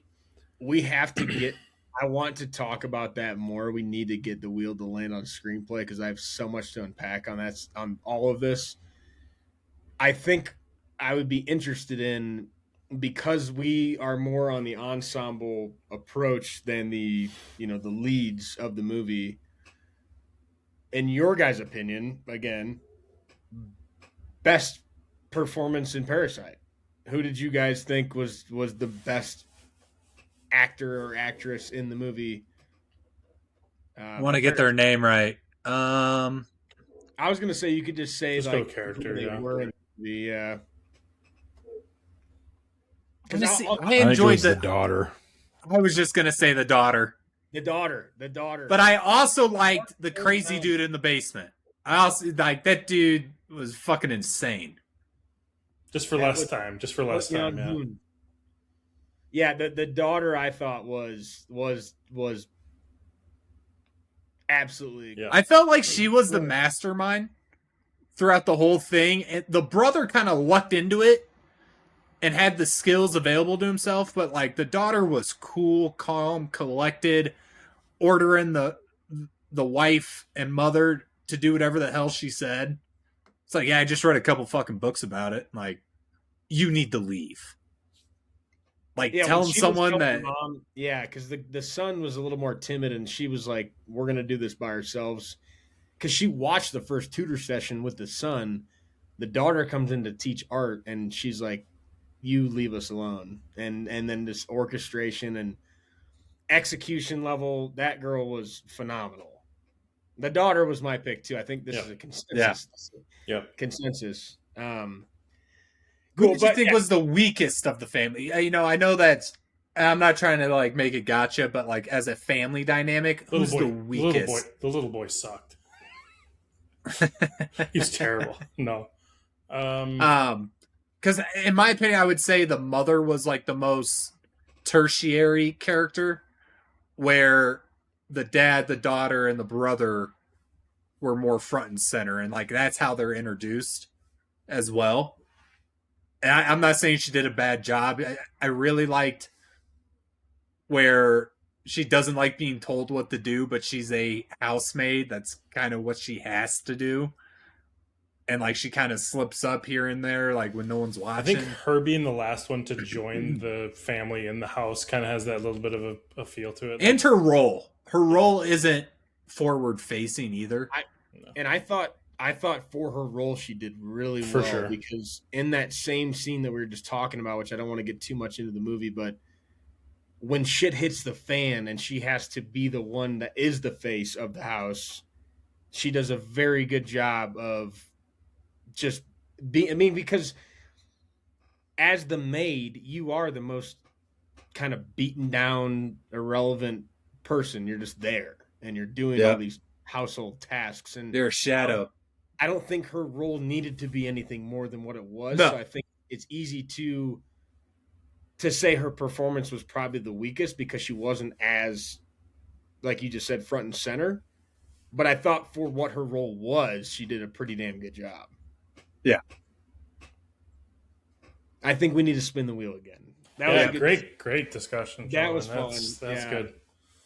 We knew star power was going to be something that we didn't have because we don't know. But it does look like Parasite got a lot of those guys front and center.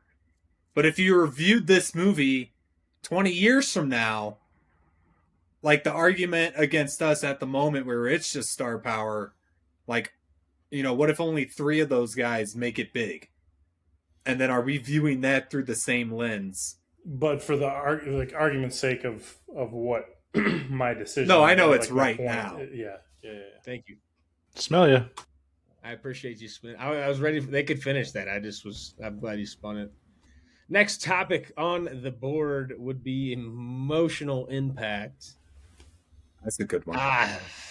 You can run with that, Brendan. I think it's our turn to go first. You want me to go? Yeah.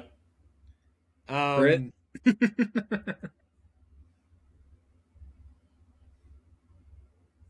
I think ours is extremely more relatable because of it being open to a broader audience.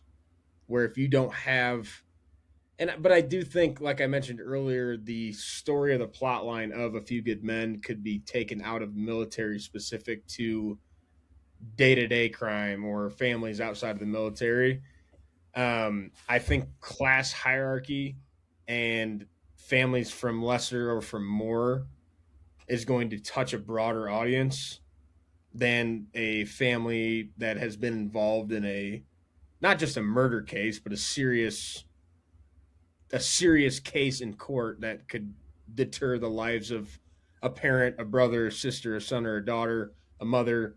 I think it just showcases from top to bottom where people are and everything in between.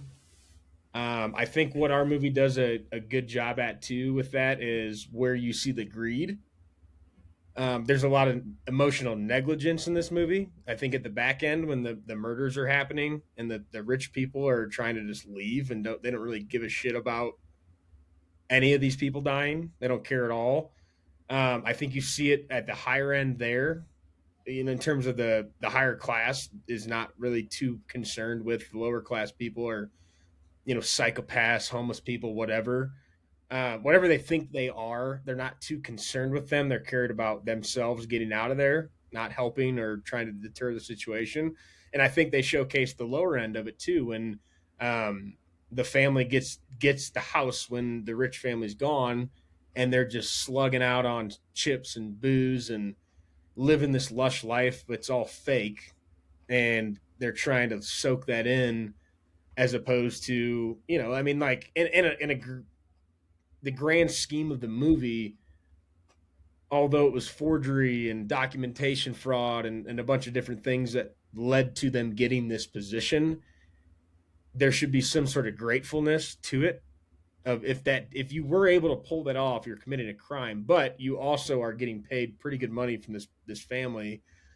And they're just, which I think every human being, whether you're loaded or you're not, you're going to splurge and you're going to have moments where you are going to enjoy.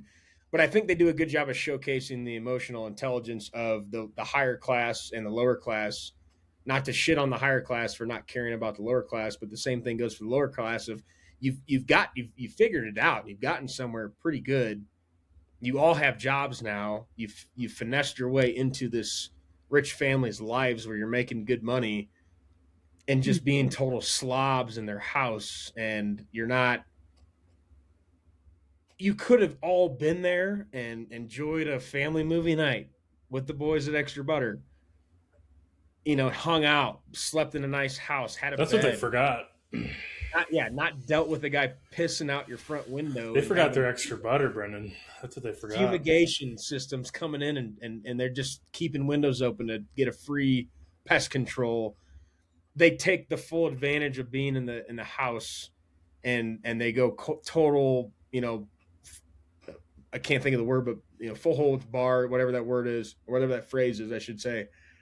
So you see the low end of the slums, or the low class, kind of emotionally taking full advantage and not really appreciating, although it was fraud and criminal activity, how they got there, and it's definitely wrong, just continuing to kind of present themselves in a way that, okay, if this is how you are, that's probably why your life's the way it is. And on the rich people side, at the highest end of this movie, not giving a shit about people dying on your backyard, Right.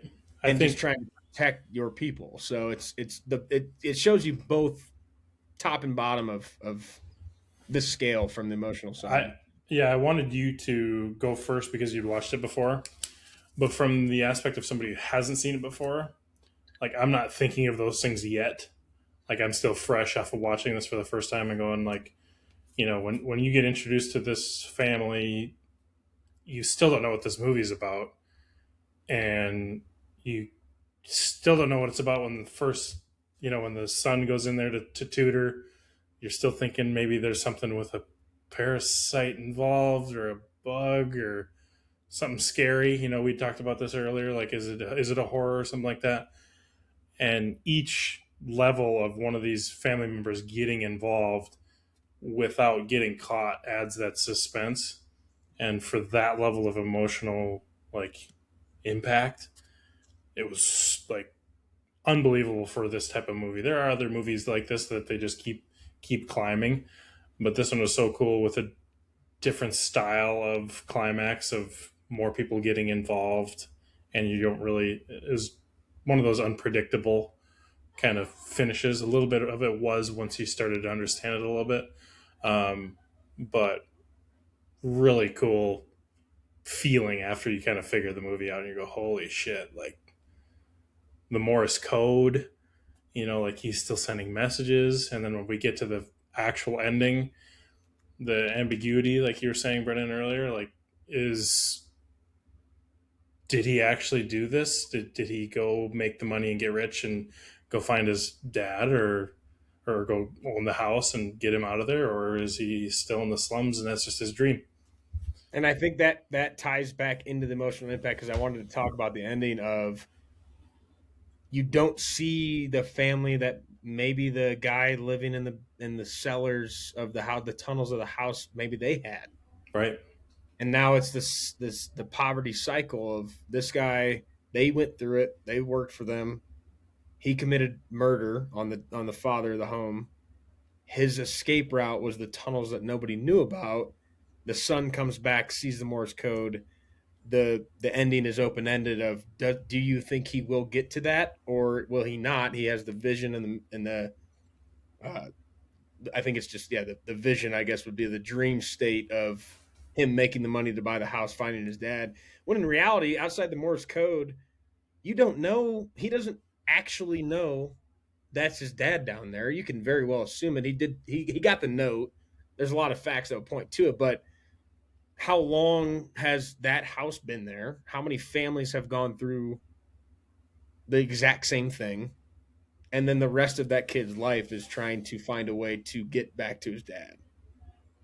And it's just open-ended. So interesting. I don't know. There's a lot to unpack in that movie, but emotional impact, it's not as relatable as A Few Good Men. I think the plot of A Few Good Men could be more relatable in a sense of things actually happening. The plot of Parasite, of an underground tunnel and somebody being stuck down there and living and sending Morse code through a light, seems a little bit more unreasonable, I would say.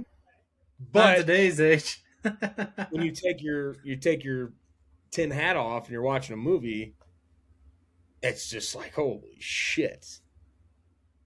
Now, I will say when we put this topic on the wheel, I was thinking like more personal emotions.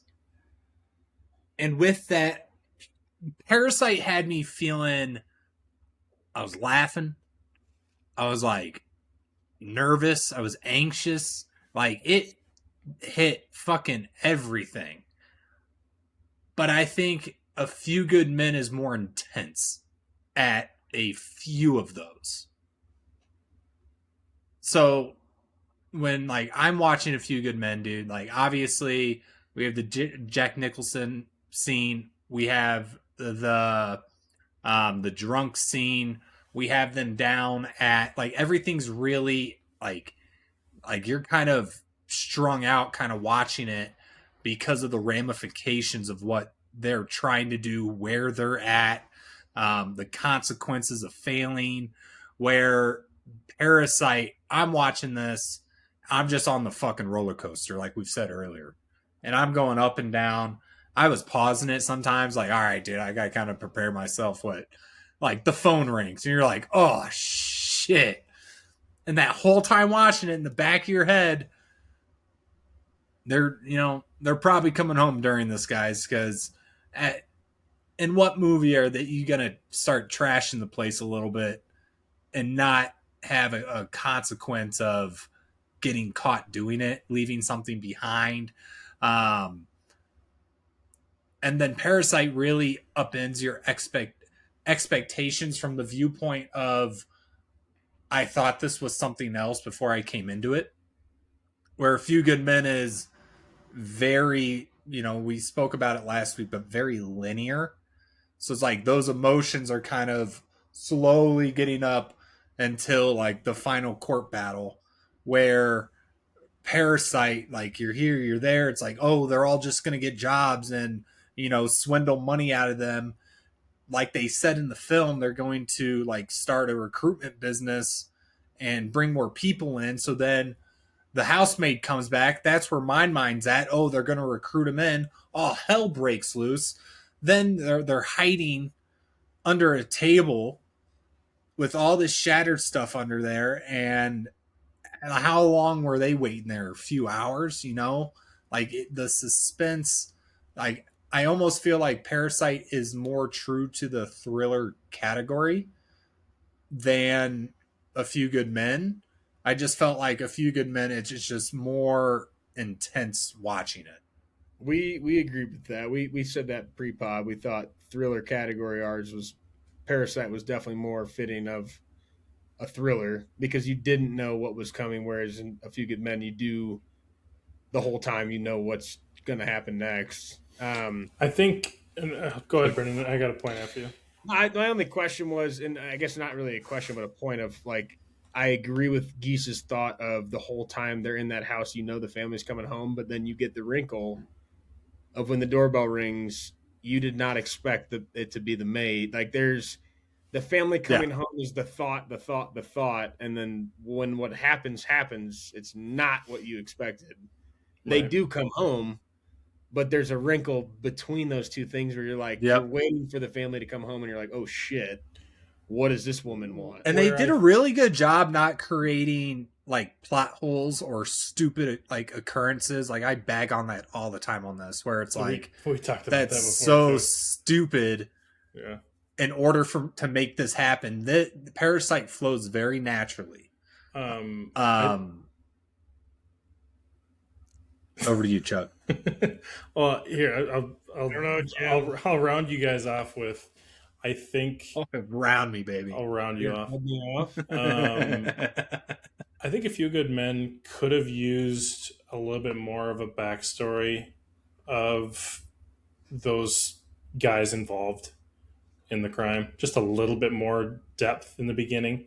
A little bit more of, you do get that he's winded and you get the running and stuff like that, but a little bit more emotional investment into him and to those guys, I think would have went a long ways throughout the movie. I personally felt not as connected to those guys. And I would agree because I said it earlier, but because it's a military based movie, you're not supposed to have emotion you know, as a grunt man, you're just told what to do. And I could see that hurting it in the case of you're not as connected to the broader range of characters as you would be in Parasite. Like Parasite, you're definitely more connected. Like even I see your hand. We'll get there. I'm not Yeah. like It's like I've what's never this, seen that Teams piece. call. you can just go. I lost my thought now. I just wanted to say I've gotten away from this from when we started the pod of opening scene music. Gotcha. That used to be the 3 boxes I had, and I've realized through 54 episodes, not every movie has that, and it doesn't always need it. But if you're gonna do it right. The opening scene of A Few Good Men was horrific. Like the code red scene of them coming into the room and taking the guy was, it just felt, I mean, it obviously was relevant, but it just was so shit in my opinion. I think it's Like, just like a. gone on without it. Yeah. It's definitely an element from that time, where it's just a shock you, get you. Mm-hmm. Hey, this is what happened, even though you don't know. It's like just your action intro. Definitely feel like it's from that period. You know? I wish they would, like, this sounds horrible, but I wish like he would have died on, like, in that scene, like show him, like make it gruesome, like make it It savage, doesn't even like need to be gruesome, but like show the crime, because in that scene it was like a kidnapping essentially, and then it just went into the movie. oh yeah, they I killed him.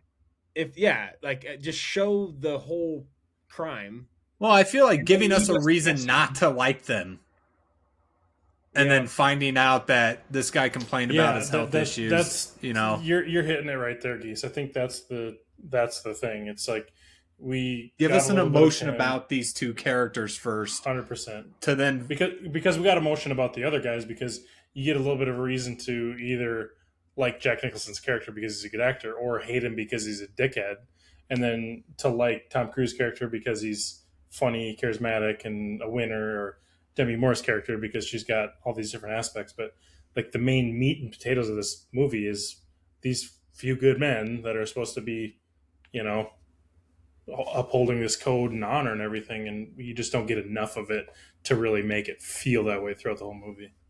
Yeah, I just think, and this is my brain, my dumbass brain here.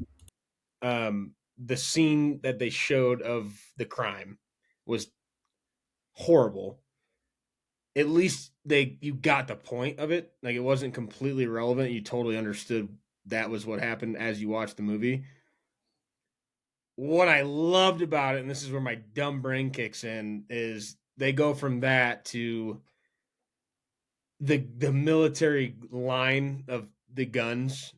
That was awesome. Like that gun movement. I'll never scene, not like that type scene. Hey, guys, I know we filmed this and that scene kind of sucked. We could have changed it. We didn't. Let's just get everybody's mind off it. Let's do gun movement. I don't know what that's called. That was sick. If you're a man, I guess. If you're a man with 2 testicles, you liked watching that. Oh my god, that shit was elite. I was enamored by it. I didn't want it to stop. I thought they were doing the same motions. Didn't care. Keep going. It's so impressive, and they're all synced and everything. You're just like, and it's like a you dance. can't not admire it, man. Down the road, down the road, down the road. Like, dude, I forgot. I almost forgot about that. I wanted to bring that up, and I almost forgot about it until we brought up the opening scene. But that part was sick. It's my food for thought. I'm good for a new topic. I think we can rip one more. One more, let's do it. One more wheel spin, then some closing thoughts. And the Lakers are up 3-0 on the Houston Rockets, and Şengün, the biggest pussy in the NBA, was 33-16 tonight. So actually played decent basketball. 33-16-6. He stinks. That's my. I'm gonna refresh the screen so it actually fucking spins. I don't know why it does that. What do we got here? If we get a topic we want to group veto, let's spin again. Sure. Yeah. Hmm? I'm looking for two of them. I feel like we've already talked about the ending a little bit. Not really. Not in the sense I wanted to. And we're gonna get it. Now we're gonna get characters. Now we're gonna get I don't ending. know. That's fitting. Take it. So the ending. Magic conch. This was a topic almost brought up more on the overall setting of this whole battle pods debate. I feel, and we can talk about these two movies in specific, but A Few Good Men had a concrete ending. Kumbaya. We have an ending. We're moving on. We get a salute at the end. It's over. Parasite's ending is very, we've said it multiple times, ambiguous, open ended. Will he ever get back to his dad?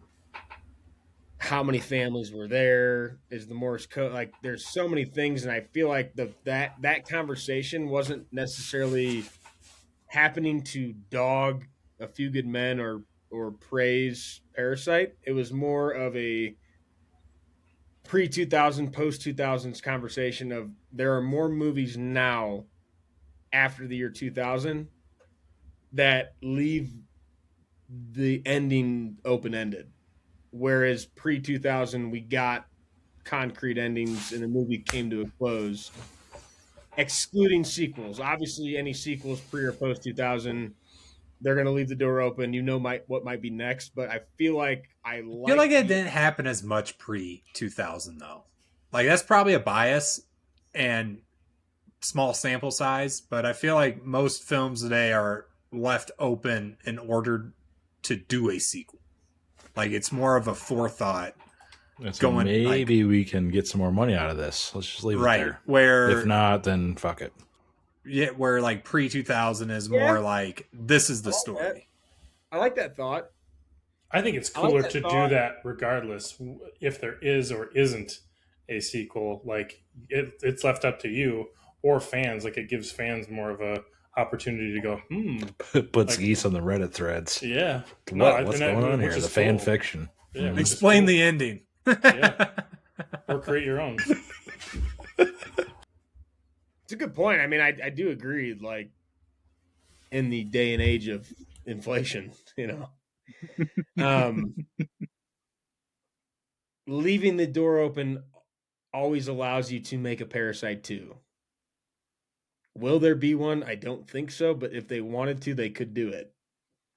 You can't make A Few Good Men 2. You could, but it would be a completely different story. Like you can't continue. You could do Tom Cruise doing another case, but the ambiguity of allowing you to kind of think like, what did I just watch? What I want to see more. Did they do this? Did they do that? How did this come to an end in the movie sense or in the fictional setting? I think there's more of that now. And I do agree. That's a great point of always being able to revisit the idea or the IP and bringing it back. And I think that holds a lot of credit. But I think when even doing so and not coming back, I would still rather have that in a movie like these genres. Now, yours is based on a true story. There is an ending. Inspired. It makes sense. But I think it depends on the movie, but I think we've seen more of that now. And I don't have an argument for the money's sake because I think that's a great point. But at least you don't actually know, and then you get excited when you hear Parasite 2, and then it sucks, but you're like, oh shit, let's go. Like they're doing it again. Come on. I do think the ambiguity of Parasite is well written for this story specifically. Doesn't always work. Usually pisses me off. It made sense in this because the elements they've already introduced throughout the film. There is a random guy staying in this bunker being fed by the housemaid, right? That opens you up to continue that trend to where he is doing that Morse code with the light and everything. That's all set up prior. So like to leave it open ended with you questioning whether he's going to be able to do this or not, that works. I don't have a problem with that. It's the ones where like the closing scene goes back and his hand moves. Like, okay, like you're just keeping the character to keep the character. Right. And it, for A Few Good Men, for me, it's refreshing to have, it's a one-off story. That's how it ends. There's an issue, there's a bad guy, they solve it, they win, that's the end. And like that, to have, because as we were saying, like I don't think that necessarily, it definitely doesn't happen as often as it used to.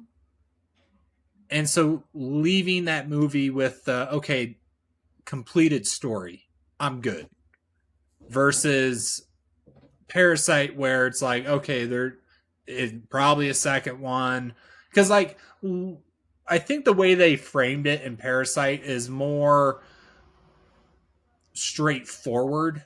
Like, yeah, it's open-ended, but they give you a path for that ending. It's not just yeah, we're going to end it here and leave it up to you to decide. I forget what movie we watched that it was like that.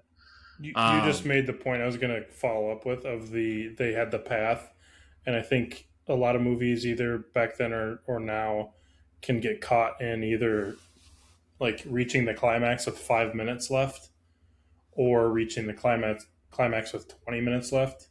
And this movie reaching it with like 20 minutes left or whatever the time, I don't know the exact timestamp, but it was like 15. It's a nice kind of ramp down from the anxiety of this movie, and you like a jog after a sprint. Shit. Yep, right.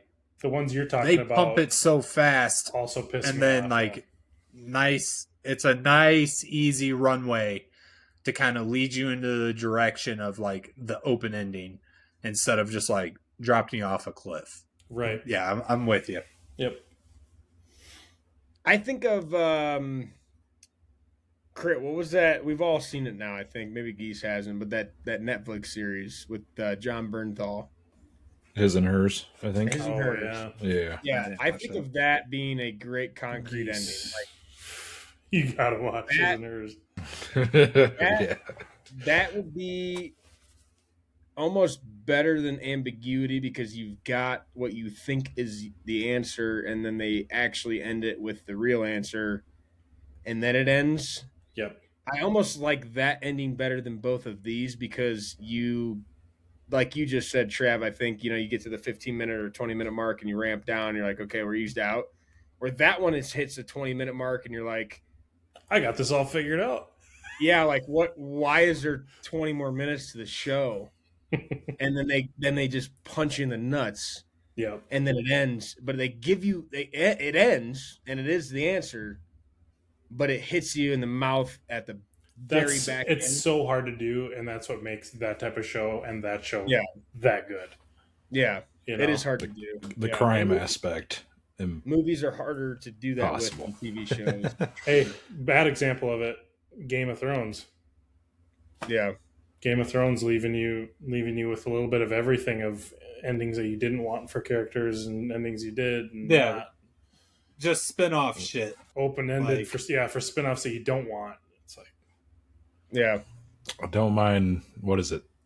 Night of the Seven Kingdoms? Yeah, that's good. Kind of a fun little show. But it's prequel. It's also not right. Yeah. It's also more. Yeah. It's also got more coming, right? It's not an end. Yeah. I still have to watch that. We got the dragon. House of the Dragon. Yeah. Whatever House of the Dragon. That's coming out soon, House right? of Dragons. We gotta wait. It's been 6 years and we're through 3 seasons. Yep. Don't do that if you're a TV show maker. Yeah, dude, I lose so much interest. It's like I loved it. Would rewatch it again. It's just between the two seasons, like I forget about it. You have to rewatch it every single time that a new season comes out. I honestly bought a book, so it benefited the author Yeah. of the book because I was like, I can't wait 2 years. I bought a book too. Totally. Closing thoughts, last arguments to be made for your movie. Speak your case now. Who wants the first word? I'll go. The Few Good Men is just such a classic. The dialogue in it alone between Tom Cruise and Jack Nicholson, the supporting cast of Demi Moore, Kevin Bacon, like they had such good chemistry in this. And then the monologues that you get, the freakouts from Caffey and everything, just being eccentric, and then combining that with like very straight laced military style is like what makes this like so entertaining to watch. And yeah, we've talked rewatchability. It wasn't a topic today, but listening to that over and over again to the point where like you're quoting it with them is just awesome. And then using those quotes in everyday conversation and someone else knows about it and then they say the next line. Like I've had interactions like that, so definitely some bias for me, but it's just an all-time movie for me. Parasite's really, really good. Would 100% rewatch that. Would recommend it to others. I just don't think it has that nostalgia. You know, it's not at that tier for me yet. I just watched it, so obviously that's not necessarily fair, but that's where I'm coming from. Yeah, I think both movies were great. I had only seen Parasite once, never seen A Few Good Men. Really, really enjoyed A Few Good Men. I knew I liked Parasite. I think to your rewatchability point, I think that it is very obvious that A Few Good Men would be rewatchable over Parasite because I think any movie that has a significant twist involved when you know it's coming, the more you watch it, as we've talked about, gets less and less enticing for you. I think it's one of those movies that Trav pointed out a week or two ago. Watching this movie with somebody that's never seen it for the first time would be very fun. As a guy who's now watched it twice, there are Easter eggs and foreshadowing things that you would notice the second time that you didn't the first time. But I think all in all, if you want to watch a movie that you've seen before and that you've seen the plot for and you like it like myself and you want to get emotionally attached to it and there will be more of them, you watch A Few Good Men. If you want to watch something that you've never seen before, that has the complexity of character, just the writing, the acting, the screenplay, the dynamic of getting the plot to get to the point of where it gets to when the climax does happen, and something that you've really never seen before and might not see again for many years to come, you want to watch Parasite. And I think for that reason alone, of it not really being comparable to any other movie that we've had, you can't call it a classic. I think there's a term out there that's called an instant classic. I know you called your movie a classic. I'd like to call mine an instant classic because I don't think there is going to be a movie that you can come up off the top of your head. You can Google. There's probably similar movies out there in terms of what Google AI or websites and people have dug up for you. But for a movie that is very unique and different than what you might have seen before, Parasite is going to be it's going to be a grand slam. I'm gonna close us off with some ratings from my point of view and why. But I also want to say we sounded way too smart this podcast. We need to dumb it down a little bit. But no, I'm gonna give A Few Good Men. Throw out the word tertiary tonight. Yeah, We nice. also didn't say, and I just Sorry, Trav. I didn't mean to. It's okay. sprinkle a little fairy dust on here. The first ever international film to win Best Picture at the Oscars was Parasite, and they left with 4 Oscars that night. I don't think to this day, it's only been 7 years, another international film has. There's an agenda. There's an agenda.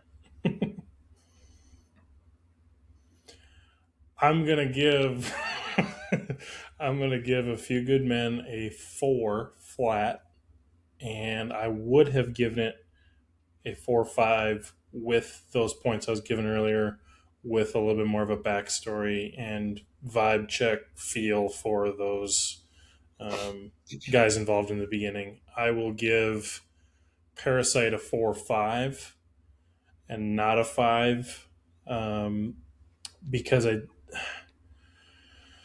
I think a little bit of the same reasons of a little bit more of a build up. Like, we do get some character development, and it is a long movie. Like, it needs to be a long movie. But some of these characters having a little bit more of a feel, and maybe the family, why they're in that position, why they're in the slums, might have had a little bit more impact on it. But 2 unbelievable movies. I will be watching both of these again. Like we've all said, highly recommend each. Watching each of them with somebody who's never seen them before, like you're saying, Brendan, is always fun to do with movies like these. We need to also note the we need to also note the ratings on these, and then I forgot about it, but get back to Geese, you and I working together to get the extra butter letterboxed image to post. Yeah, I need to do that. That's my fault. The other day, but I just wanted a reminder. So just make sure we note these scores so we can get the podcast scores for them. So 4 and 4.5. Yeah, no. I'll before I give my scores, it's just like I was looking at comparisons to pre-2000s of like, oh my god, this movie we just watched, Parasite. Thank you. I was like thinking black because I was thinking like the black comedy is what it's called, black comedy thriller. I'm like, every time I looked it up, it just kept bringing up like Eddie Murphy, and I'm like, that's not get crazier. Yeah, but yeah, it's just I don't know if we would have even found a comparison. If we even tried, if we did, it would have been an absolute bust. So like, it was better we didn't.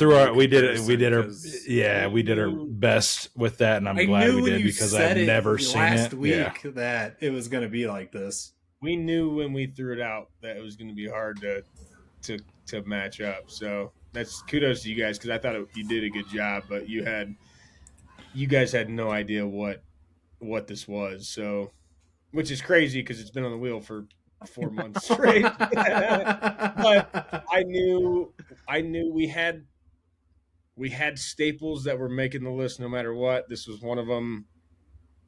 Trav made a good point. We need to get our horses in the game, and we threw out a horse. So, yeah, no, it just it's like looking back, I was like, what could we have even done? Nothing.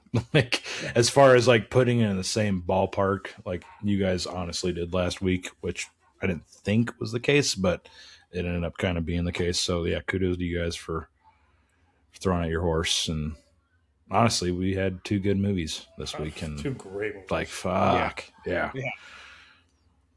I wish I don't think I wanted voiceovers. I thought about it, but I was like, no, it's going to take away from the effect of Parasite. And no, you got to watch that in the original language. Yep. Which we did talk about. We thought if this was going to be as argumentative as the first one, that you might say something about that, which we talked about pre. And we had in our back pocket, like, Geese, you watch anime? Like, shut the fuck up. Like, you can't use that. You cannot use that here. You got rankings? I would have had a better argument. For ratings? Not to put you I on the think to spot. me, I think they're both about four each. I'm not going to put ours above your guys's because I honestly enjoyed them both, but I don't think I'd put them 4 or 5. I'm going to be a little stickler on it. I'm gonna I back you up there, Crit, because I also agree they're both 4s. I could go into we didn't touch on a lot of it, but there are some criticisms I had of Parasite where it wasn't just comparing it to A Few Good Men, things like that. But they're solid movies. But I don't think there's Parasite's unique, but was there anything in the film that makes it that 4 or 5 status, especially when I'm trying to like spread everything out more, and not just go with like a blanket 4, but it's very, very good. I had a few good men at a 4, and I do have Parasite at a 5, and it's strictly because to this day I don't think even if you guys picked from post 2000, there's a movie that you can really combat this one with in terms of like let's be really similar or try to be same. Like it's just a very unique movie. Geese, I think we could talk about this afterwards of things I thought you might think were you'd have gripes with, but I just think it's from the idea of the movie, the name of the movie, watching the movie, and then what happens a little over halfway through the movie of when you already think you know what's going on. It's just there's not a whole lot that I can compare this to outside of maybe sci-fi actual anime TV shows that have crazy type of stuff going on. So I do have Parasite at a 5. There are biases involved in that because I don't think I had much of an emotional connection, which I know gives usually a half a point for me. But I think it's a very, very, very good movie that does not have many comparisons, if any, to what it is. So Yeah, and I know Begonia didn't get the awards, but I think it's kind of in the same category. Well, AI Overview says it is in the same category, but it's like it's got a little comedy into it, and then it's also just very dark and thriller, and yeah, I think you guys got to watch it. But I also don't think it's better than Parasite. No chance. But yeah. it would get you that fix. So 4s all around for I think it's Few a Good 4 or Men. 5. For a Few Good Men. I think it's 4.5 on these two. Yeah, because it was Yeah, it's 4.5. 4.5 was Trav for. Two 4s, 4.5, and Yeah. a 5. So yeah, 4.5, and then a 4 for A Few Good Men. 4.5 is a fucking stacked double movie. That was good. That was fun. That one was Way it was more funny. productive. Yeah. No, It good was style funny like this. I genuinely I like both of these movies significantly more than both of the movies last week. Like and I think it's just because I'm not an all the time Tarantino guy. I think I've come to the realization because I kept Makes thinking sense. about Pulp Fiction for the last week and a half, and I'm like, I did Right. like it. That's right. Oh, I did like it, but I was like, I still don't like. It's not. It just is not doing it for me, and I'm like, what am I missing? And I'm like, I think it boils down to there are definitely Tarantino movies I think are awesome, and there's some I just don't like. It's not what I'm looking for. But 4.5 and 4 is. I'm excited to see what these guys come back with. I know. I need our week list. 3. Yeah, I know we're going into all of you got guys yours listening. pulled up, Geese. This is late. Yeah, I got the list. By now, by the time you're listening to this, Pulp Fiction versus No Country for Old Men will be decided, which will be addressed on the next pod. There was a poll on Monday for you guys. For us, it's a couple days from now, but will be a poll live. I like the thoughts of us getting away from the argumentative state to a certain extent. Fuck your movie. Yeah. Yeah.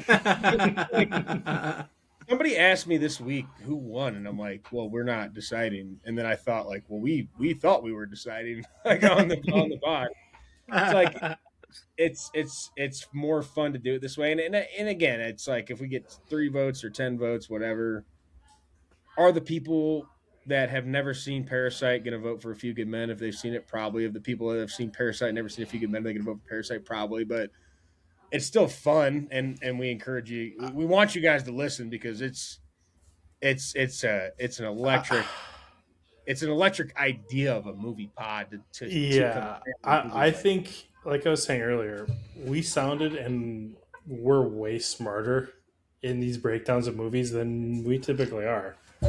Like I think we actually, except for when Geese passed it to me for the intro, and I was like, I'm fucking that's because not he's a doing dickhead. that. That's because he's Yeah. a dickhead. Fucking drowning. But if this His own teammate. if this Rough works, waters. if this works, I think we can keep this style going.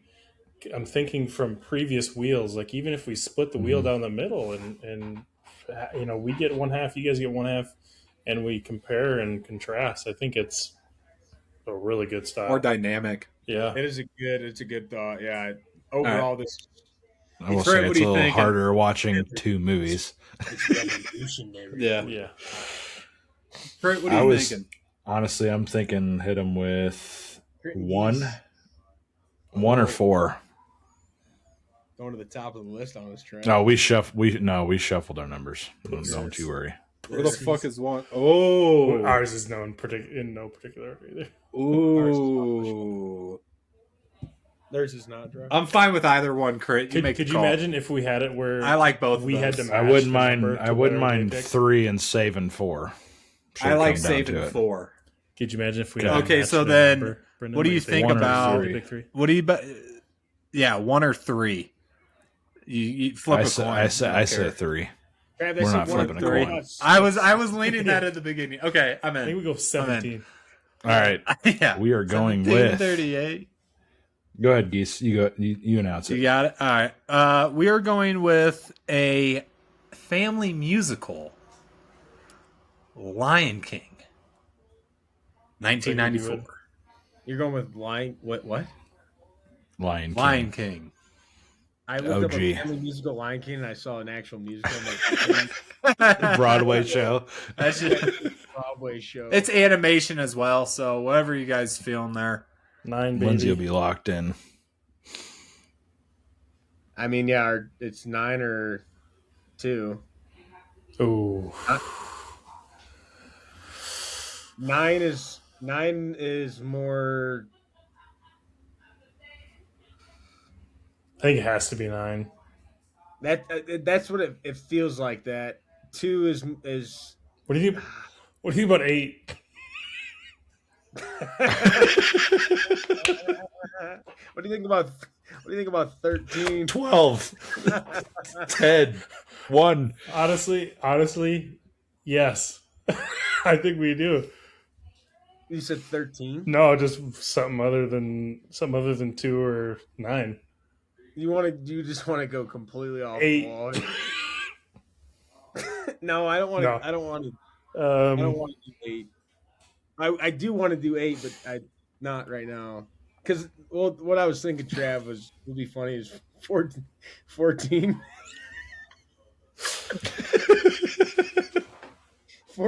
would be. You know what's? We're gonna just say every number on the list, but You're close. 15 also kind of feels like. I think it would be right of us to go 9 or 2,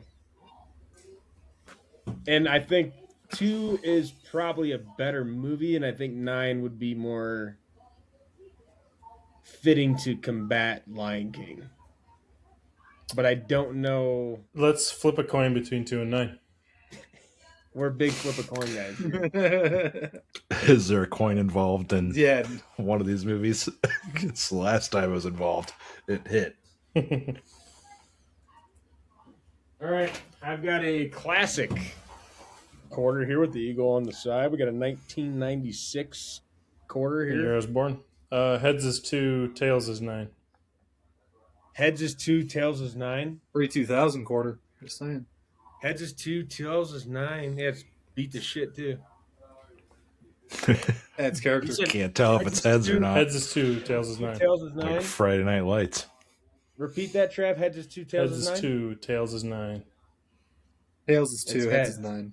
It's heads. Would you like to deliver it? Inside Out. Inside Out. Animated movie from 2014, I believe. Let me look that up for you, gentlemen, here. Inside Out 2015 family comedy. One of the best animated movies of all time. Ready to go to war with Lion King. I'll tell you And that. sequels are rocking. Yep. Yeah, well, we got There's the probably a third one coming, I'm sure. We got the OG coming at you. But Pulp Fiction versus No Country for Old Men, down. Parasite versus A Few Good Men, down. We're heading over to the animation side with Lion King versus Inside Out. Probably the... That's a tough decision. Like, I'm like poll wise. Like, if you're reading that, like Yeah. if you're It's into like like nostalgia. musical, like you're into But all Disney these and are- shit versus Inside Out, which is like a stellar movie. Like, that's our Is it pick. Inside Out Disney Pixar too, or am I making that up? I think that's Pixar. Yeah. Pixar. It's Yeah. Disney Pixar. That's old gonna school be a war. Disney. Then is what I That's mean. gonna be But a war. Inside Out is like they just Our inner kids are going to come out, and I'm excited. Shout out the coin flip. Yeah. I don't know what your other movie was, but Other movie would have been thank same God battle. for the fucking coin. It Okay. would have been the We'd be same fine. battle. we were fine. It honestly would have been was it a little more Inside Out heated. too?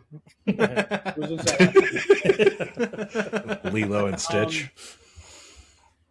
Inside Out versus Lion King coming at you for episode 3 of the Battle Pods. No movies that we brought to you this week, but we got a great episode for you guys here. And if you've gotten to this point, I don't even need to tell you. I hope you guys enjoyed it. We will have polls live for all of these episodes, movie versus movie. We want you guys to decide. We encourage you to watch. If you're voting without watching, or if you've only seen one, good for you, but also fuck you for not watching both movies. Give it a shot. Watch them both before you vote. Really want to know if our argument influences you or not, or the topics that we discuss influence you or not. Whatever you feel in your heart of hearts is the better movie, please vote for it. 5 episodes in the Battle Pod series. Episode 3 coming at you next week. We will be bringing you guys more movies next week. I will go see a movie this weekend because my birthday month is this month. I got a free large popcorn and a free large drink coming on my way, and I've only got about 6 days left to Don't let it expire. Hurry! So I got to get over there. I got to bring this up. My brother just texted me. Katie doesn't have it. He's not even playing. He's a drunk. No. Yeah, this guy is just, he's something. So, a question for the pod, actually. I got to see a movie this weekend. I want to. I got to use this popcorn and large drink here. Project Hail Mary or Super Mario Brothers Galaxy movie? I don't think you can go wrong either way. Hail Mary. They're both bangers, is what I've heard. I feel like I have to see Hail Mary in theaters, but I'd say Hail Mary in theaters. I saw Super Or Mario. just walk across the hallway. I saw Yeah, Super why not Mario both? Brothers. I saw Super Mario Brothers in theaters, and I want to see this one. I'm pretty sure it killed the box. I think it beat Project Hail Mary in the box office. So Did it I don't really? know. I was saying Yeah. Project Hail Mary because I thought it beat everyone.